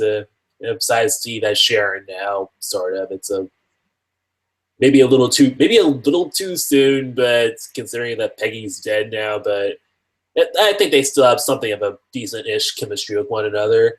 And of course, we can't forget about the debut of our new heroes, Black Panther and Spider-Man. Spider-Man does whatever a spider can. Like I said, I don't know, Tom Holland, he has a chance to maybe be the greatest Spidey of them all, but for right now, this was a very good audition. I loved how he played Peter as someone who has it rough, but is sorting through his shit, you know? It's not, as opposed to having it define him like Tobey Maguire Tobey Maguire's Spider-Man was written as. Black Panther, as played by Chadwick Boseman, I mean, what more can you say about that guy? You believe that he is a warrior and a king, and someone that can really go toe-to-toe with both Cap and Bucky. And of course, I liked all the other performances. Even from Thunderbolt Ross, with William Hurt coming back to play Thunderbolt Ross, and let's see who else. Crossbones, played by Frank Grillo, for his 2 minutes of screen time, made a good impression. You really felt sorry for Scarlet Witch, and anytime of Vision is always a treat, particularly when we see him trying to fit in with the humans by dressing as them. I think one of my favorite scenes is when Tony is confronted by that woman and she says she blames him for the death of her son. And so I've seen some people saying that they feel like she's being selfish or whatever, and I think that's the point, you know? When the Avengers come to save the day and you find out that they didn't save someone that you loved, it's hard to not feel kind of pissed off about that, which is why I also think that Zemo, he's one of my favorite villains from this year of comic book movies. It's like when he said that, in addition to losing his family, what really sold it for me is when he said, "And the Avengers, they went home," because to him, it almost made it sound like it wasn't that he wasn't just upset that the Avengers couldn't save his family. He also seemed upset that they didn't seem to care either. And Daniel Bruhl, he gave a very good, understated performance throughout the movie, making him to a pretty sympathetic but also intimidating at times villain. I mean, I know he wasn't going toe-to-toe with the Avengers, but you could tell that he was a guy that was very determined and meant business. And Sebastian Stan continues to improve on his performance as Bucky. Chris Evans also, we get to see a couple of different shades to him, like for the first time this year, and I think for the first time ever, we see him actually raising his voice when he gets upset with Tony for putting Wanda under house arrest, and seeing this difference, not quite as Boy Scoutish version of Cap, was pretty interesting. And of course, we got Ant-Man again, so it was nice to see him too, seeing him become Giant Man. And I'm glad that I also felt like this might be what's his name? Man, I can't remember the name. What's this? Damn it! Don Cheadle. I felt this was Don Cheadle's, I think, best performance as War Machine. And I'm glad he's not dead too, because that would be too depressing, I think, among other things. But yeah, Civil War is my number 3. All right, Mike, go ahead. Number 3 on your list. All right, guys. Picture this, if you will. A movie about, in which 2 of the main characters, one of them is a giant talking tree that only says 3 words, all right? Only says 3 words, the same 3 words. And his best friend is a walking, talking raccoon that has a gun fetish, all right? Now, not only will this be the biggest movie of the year, it's going to make over $750 million. What are you smoking? Exactly, yeah. Are you a crackpot? You'd be calling the guys in the white coast to, throw a street jacket on me, right? But yeah, no, my number 3, Guardians of the Galaxy. I mean, this movie is just top to bottom fun. One of the most fun movies of the Marvel Cinematic Universe. Yeah, I mean, I honestly, I can't really add much more to what you guys have already added. This movie is just fun. It is awesome. It is funny. The characters are the strongest point of it. I mean, you fall in love with each and every single one of them. You are so happy to see Groot grooving down to Michael Jackson at the end of the movie. Dave Bautista shocks everybody. by being just so freaking good in this role. Like he's not the greatest actor. He was barely the best wrestler, and yet James Gunn knows exactly how to use him and use him correctly. So much so that he turns out one of the best performances of the movie. That it's a very special movie in which you can say that. So yeah, my number 3 movie, absolutely Guardians of the Galaxy. Can't wait for number 2. All right, good, nice, good one, Mike. All right, so number 3 on my list, it's about as standard a filler movie as you can get, but I'll be damned if Anthony and Joe Russo did not turn such a standard filler movie into a kick-ass experience. I speak, of course, about the magnificence that is Captain America: The Winter Soldier. What a not start to finish thrill ride this movie was. When Caleb and I went to see this, we were on the edge of our seat for pretty much the entire movie. That is how good it was. And what really was the great strength of this movie was Chris Evans as Captain America, and seeing, him struggle with this new world that he's in, but not in a funny kind of way, like, haha, he doesn't know what this is. It's where does he fit into this world? It was done so perfectly, and you got the incredible action, the great villain. I mean, aside from Loki, Winter Soldier was probably one of the best villain that Marvel's ever has put out. And with Robert Redford, you don't know what he is going. Everything about this movie I absolutely love. I think I saw this movie a span of 5 times in a row as soon as this movie came out. That is how good it was, and I still get on the edge of my seat every time this movie comes on. It's that good. I mean, it's one of the best movies that Marvel has ever done. One of the best movies I've seen in a long time. So yeah, Winter Soldier, number 3, absolutely stellar movie. All right, we're getting to the big stuff. We're getting kind of late. So guys, let's try and pick up the pace a little bit. Okay, so Chris, you're up next. Number 2. Number 2 on my list is Captain America: The Winter Soldier. You didn't think that the Russo brothers? With stuff when they did Community, when they did a few mediocre movies, they got on the TV show Community. They just worked, which they got some considerable praise. I don't like some other people were skeptical about their being the choices to helm this project, but I was blown away by Captain America: The Winter Soldier. It was suspenseful. It was politically astute.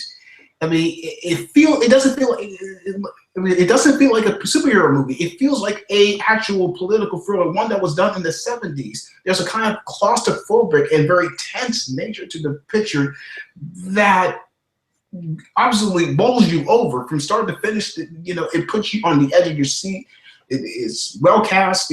Chris Evans, I think, has never been better as Captain America. He just brings the spirit and nobility, and he just, the spirit of Captain America and the nobility of the character was never portrayed better than I think that in this movie.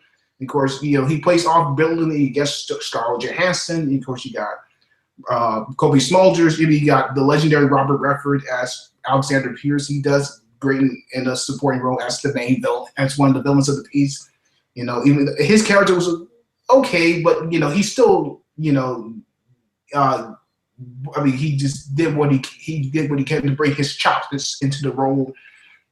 It just has some really good, huge emotional moments, especially with Winter Soldier, who we find out to be Bucky Barnes, his best friend.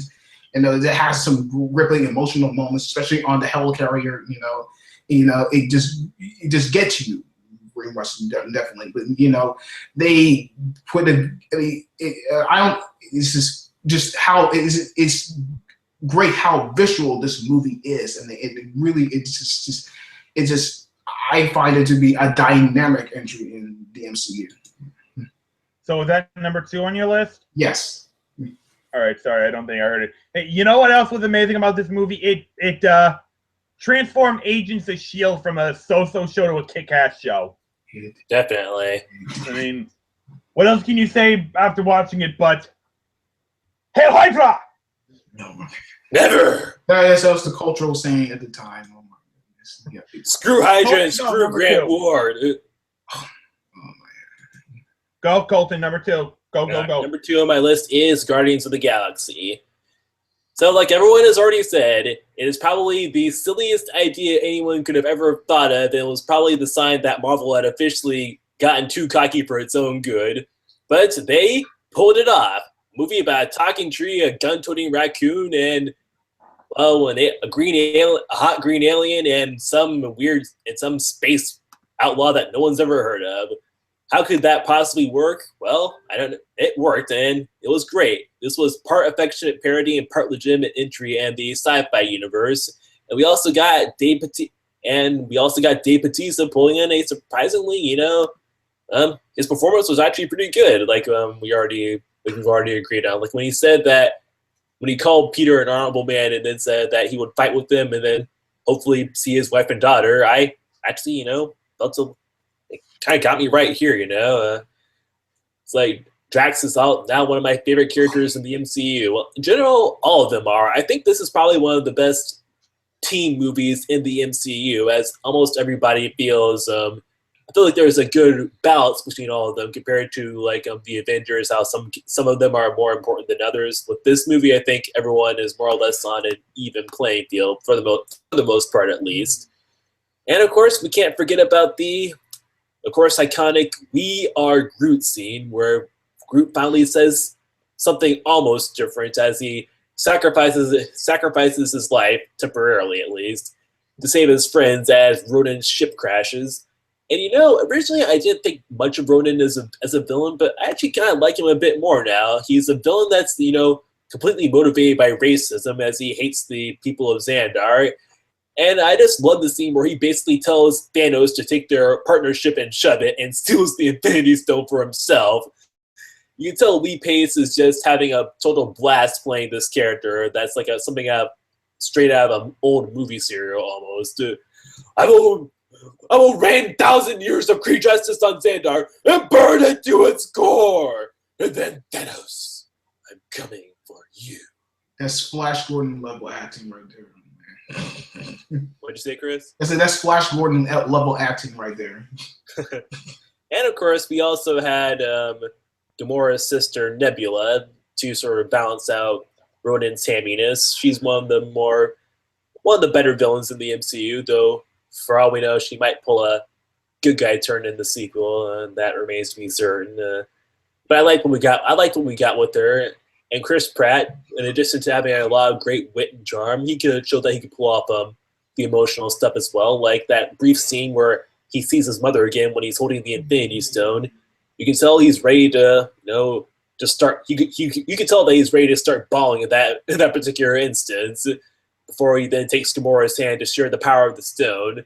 It's like the power of friendship they literally weaponized the power of friendship to take out Ronan, and it's one of my favorite scenes. It has one of my favorite scores in the MCU, just hearing the music swelling up as they manage to control the power of the stone, and Ronan is just flabbergasted. He's like, "You're mortal. How?"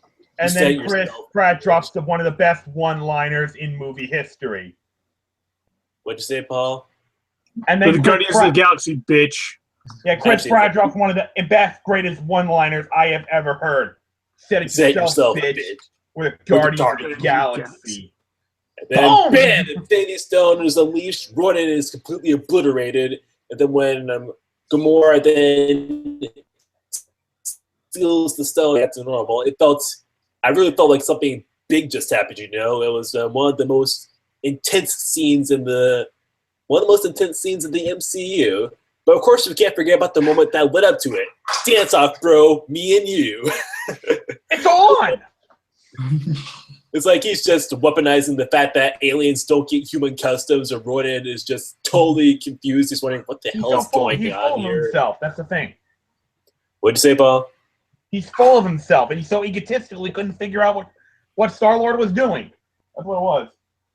Yeah, that was great. And Bradley Cooper, he did a great job as Rocket. I could say, even though I know it's Bradley Cooper voicing him, I can't tell. I see Rocket Raccoon. I don't see Bradley Cooper trying to do the voice. I feel like that he's he's got the voice down that you actually see the character, among other things. And Zoe Saldana, she did a good job as well as Gamora. Like when she says she would be happy to die alongside her friends, I bought that line. In addition to the whole, jackasses standing in a circle scene, it had a good sound. That also had a good soundtrack. It showed that they were really starting to come together as a team, or maybe one day maybe a family. That remains to be seen.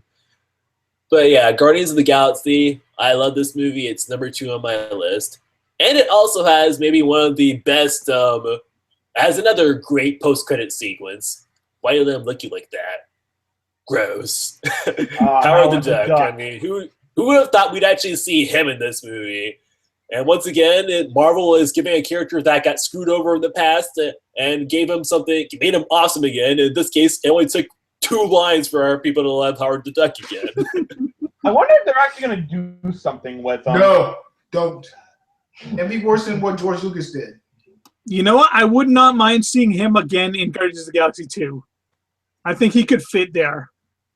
You know what? I think he could too. I would not be shocked by that. All right, Mike, you're up, number 2. First off, I want to give a big kudos to Colton for using the cheesiest line yet I've heard all year. Weaponize the power of friendship. Once it's My Little Pony, friendship is magic. Has anyone hit that level of cheesiness? Kudos to you, my friend. Good work, Colton.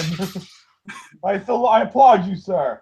Yes. So my number 2 used to be my number 1. It's still one of my all-time favorite movies, The Avengers. I mean, this movie. A lot of people. Like you guys have had it. Like Colton has had it a little bit lower. Chris had it a little bit lower. I had it higher. It was like number 4. Come on. Yeah. Well, yeah. But it was lower than number 2. The first 2 acts, they're good. They're great, like build-ups. Nothing special. We've seen it before. But for me, that third act, that climax, the Battle of New York, was such a piece of pure, unadulterated entertainment that I completely forgave the first 2 acts.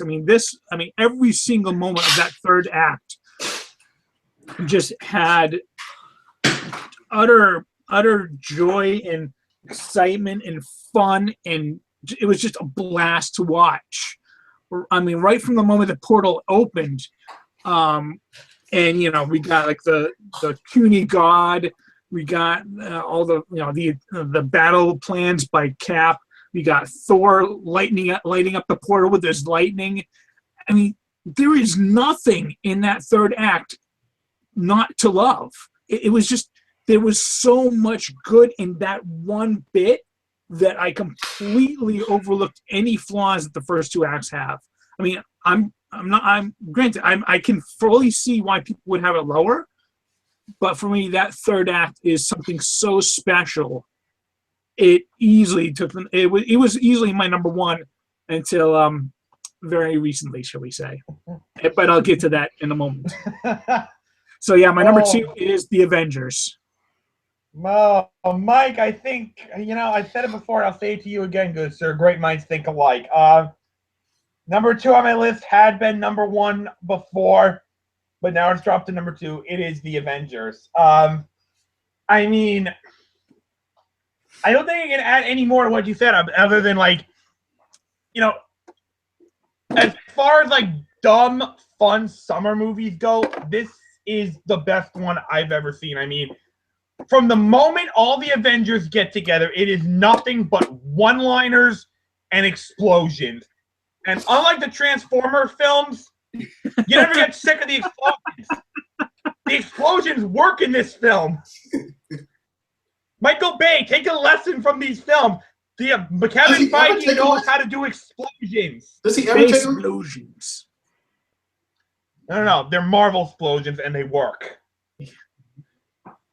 It's just such an incredible movie. So I can't really add anything more to what you did, Mike. But yeah, that third act, dude.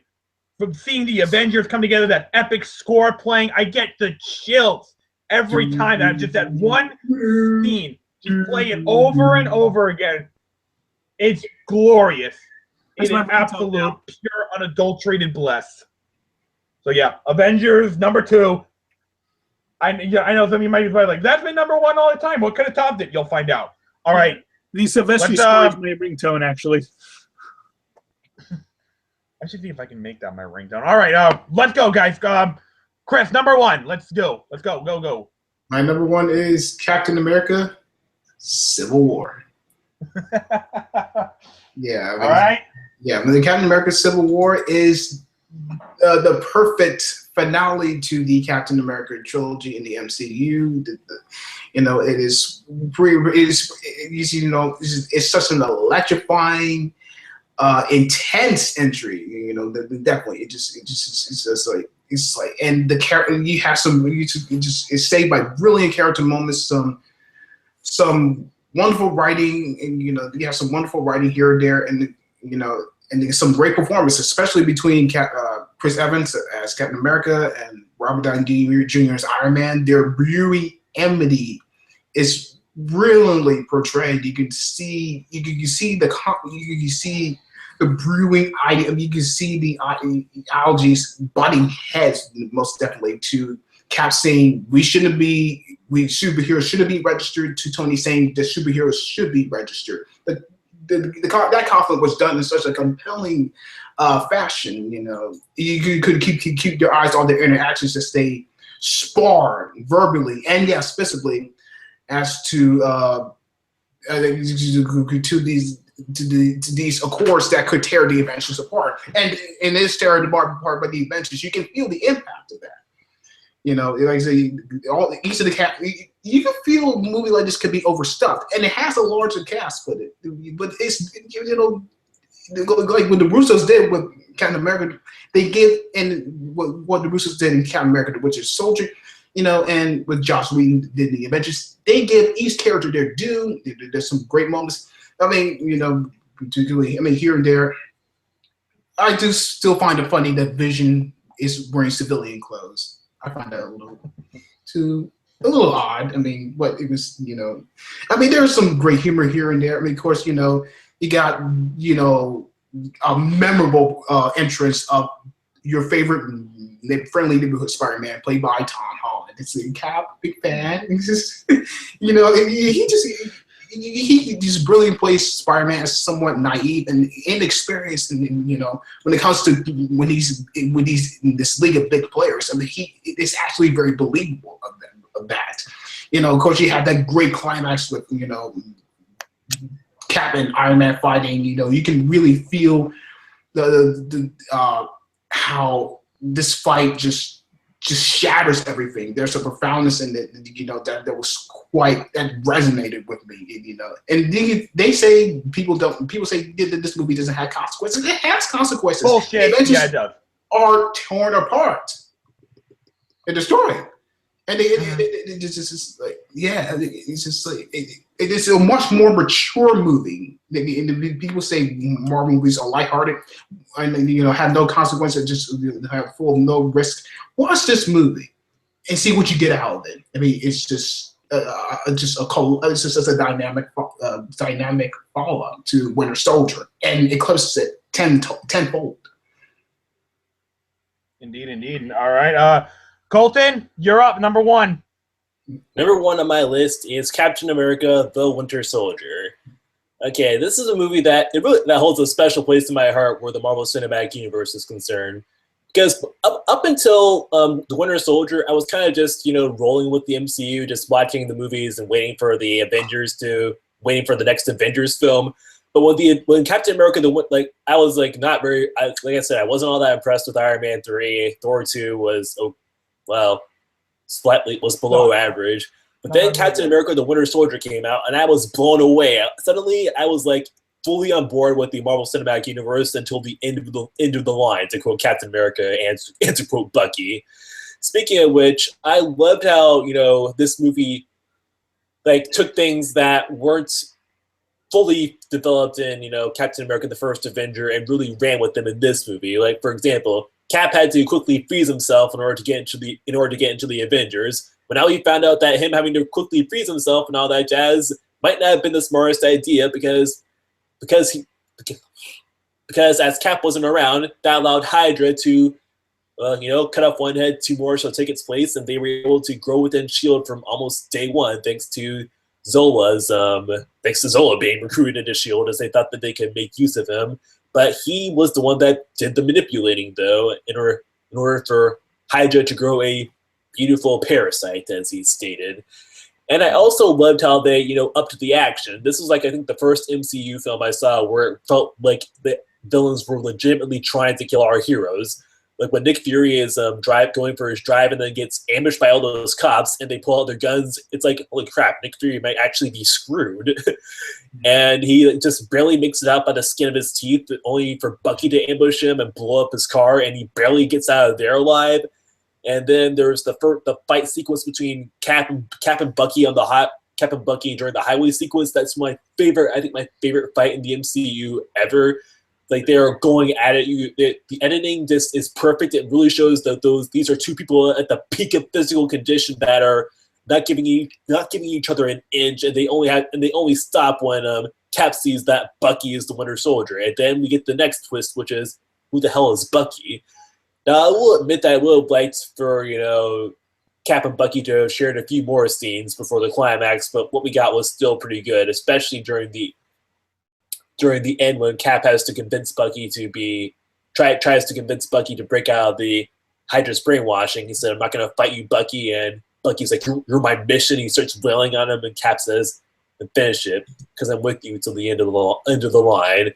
And then he falls out the helicarrier and into the water, and just the way he's falling in slow motion and the music that's playing as he falls, that was a pretty heart-wrenching scene, actually. It's like people that say that the MCU does not know how to do drama just needs to be strapped to a chair and watch Captain America: The Winter Soldier. You can see that they know how to do drama. Damn it, okay.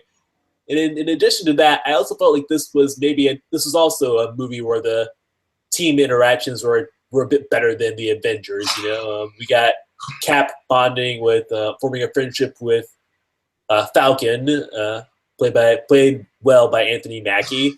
I loved how they managed to give Falcon like a full character arc within only a few minutes. He was a soldier. He got out of it because he lost his best friend. But then Captain America wants to ask for his help, and I'm like, who says no to Captain America? And when we first see him donning the Falcon suit, I'm like, okay, I am totally on board with him being in the MCU now. And also, we got Natasha. We get a few more layers from her in this movie. And how she says that she's not sure if she knows the difference between good and evil anymore after finding out that she traded the KGB for Hydra. And that was another, kind of heavy-hitting Marvel moment. Like, we learned, bits and pieces about her in the past, during the Avengers and Iron Man 2. But here, it feels like they were really starting to hit their stride with writing Black Widow. And let's see here. What else? All right, Cole, I'm sorry. I got to cut you off. We got to get this moving. Okay, then. Really quickly, I also loved Robert Redford as Alexander Pierce. I thought he and the Neo Hydra crew were just awesome. Very good way to cut the head, two more to take its place. And I loved how, even though he was clearly evil, it seemed like he really did believe that he was doing the right thing with killing all those people just to, make it build a better world by tearing the old one down. All right, thank you. Mike, you're up. Number one is? All right, my number one, like Chris, and I have feelings like someone else, possibly, Captain America: The Civil War. I mean, this movie, it would take something very, very special in order to top the Avengers in my book, and that is exactly what we got. That movie was, the Avengers, it was built around that final set piece. This one, it had the set piece in the beginning with Crossbones. It had the very emotional fight between Cap and Iron Man at the end. And then we had the airport scene. Damn. 18 minutes of pure, unadulterated action. I mean, that was a fight scene to end all fight scenes. Possibly one of the best fight scenes ever created on film. Wait, Star Wars reference, by the way. Yeah, I mean, there's just so much awesome in this movie. I mean, yeah, I mean, there's Spider-Man. Spider-Man is fantastic. For me, the breakout character for this one was absolutely Black Panther. I mean, Won't get argument from me out of here. The fact that they gave him a complete, full character arc, one that you actually got fully invested in as the movie was going along, that was amazing how they do that. I mean, I just want to pull up like one of his last lines in it. And when he's talking to Zemo at the end, he says, "The living are not finished with you yet." Yeah, it says, "Vengeance has consumed you. It's consuming them. I am done letting it consume me." Yeah. Wow. I mean, the fact that he had spent the entire movie trying to kill Bucky in vengeance for his son, for his father, and when he realizes he was aiming at the wrong man, that just it completely blows him away. He's like, "Wow, this is what I almost did. I can't let that happen again." And I mean, a lot of people, give the movie shit for Zemo. For me, Zemo is my second favorite villain of the MCU. I mean, when he said the line, "An empire toppled by its enemies can rise again. But one which crumbles from within, that's dead forever."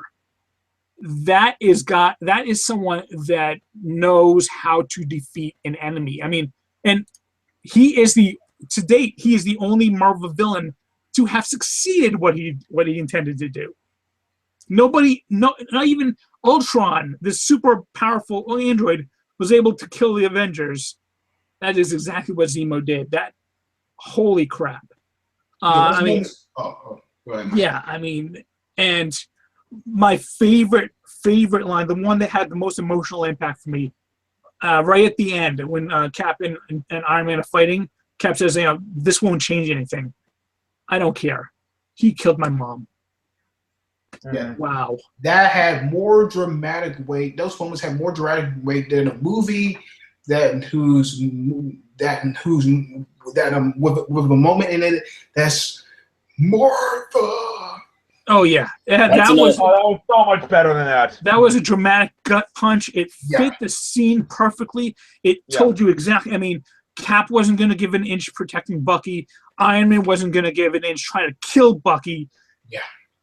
It was an emotional gut wrench of a scene. It ended with them completely splitting. I am so glad they didn't kill War Machine, because that would have been a line that there would be no coming back from that. Exactly. But yeah, I mean, this is such an excellent, excellent film. I love it to death. It is my number one movie, Captain America: Civil War. Go, Paul. Well, all I need to say is you guys need to jump on the Steelbook bandwagon. I also got Civil War at number one, except I got the Steelbook with amazing art cover on the front and the back. Holy shit. I love the an team epic shot. art cover to fit such an epic movie. Mm-hmm. I just love the team shot. Come on. I don't think I can add anything else to what you and Chris have already said. There's really not much I can add to it. So there's just a couple things. Piggybacking what Chris was saying, like people who watch this movie say there were no consequences. What movie are you watching? The Avengers are broken up. The Sokovia Accords are still intact.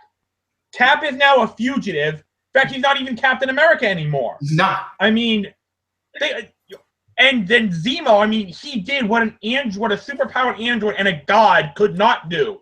He defeated the Avengers. They may not be dead, but they're lost.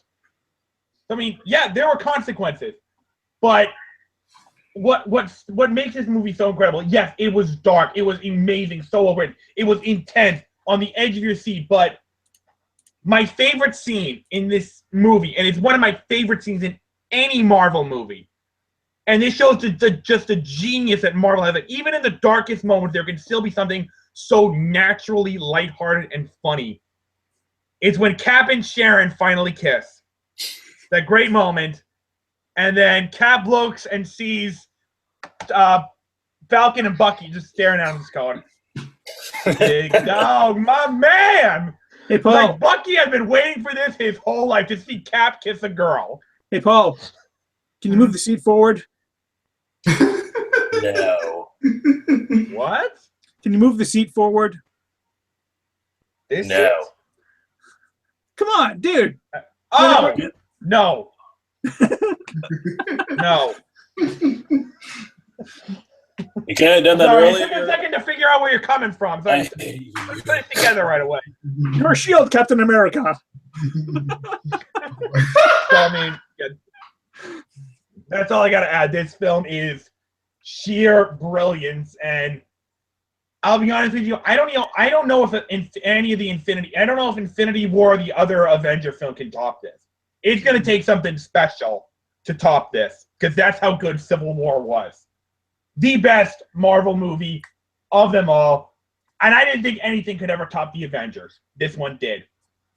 So that's my number one as well. All right, guys. So that's gonna wrap it up. I know this is definitely one of the longer shows we've done in a while, but top 10s usually are, and we had a lot of fun with this one. So I want to thank everyone for being here for this. Max, was a pleasure having him here.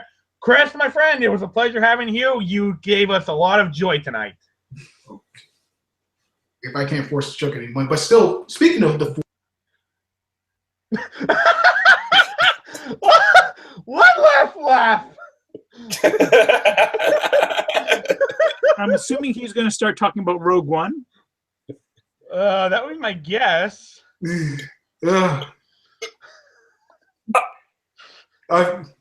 You feel me for the last time. Christopher, release him. As I was saying, this happy camper is gonna have a Rogue One ticket, and oh my god, I'm so stoked! I can't wait to see you on this Thursday. Oh my god! All right, Galton, my man, it was a pleasure having you here. You also delivered some great joy to us. Thanks. I was happy to be here. It was a pretty great show, man. Sorry that I kind of rambled every now and then with some on my list, but it was I still enjoyed it though. I'm glad. I loved listening to all your opinions and what you guys thought of your lists or thought of some of the movies in the MCU. Mike, my friend, I had a good list. It was a pleasure having you here. Always a pleasure to be here. Got my Rogue One tickets right here. Hell yeah! Thursday night, 7:40. Mm-hmm. I am. Yes. The oldest moment. The force is strong. Yes. Yeah. Yes, guys. Next week there is going to be a discussion on Rogue One. I hope I'll be able to be involved in it. I still haven't gotten my tickets. I don't know if I'm going to, but we shall see. Also, I know this has been a Marvel-themed show, but I'm going to bring a little bit of DC into this. Don't forget, Suicide Squad comes out on Tuesday. Pick it up. It's the extended cut. I do, so fuck off. You trying to sweet talk me, man? So yeah, don't forget, get Suicide. Pick it up when it comes out. There'll be plenty of exclusives at some stores, though. And we will see you next week. Have a great night, everybody. See ya.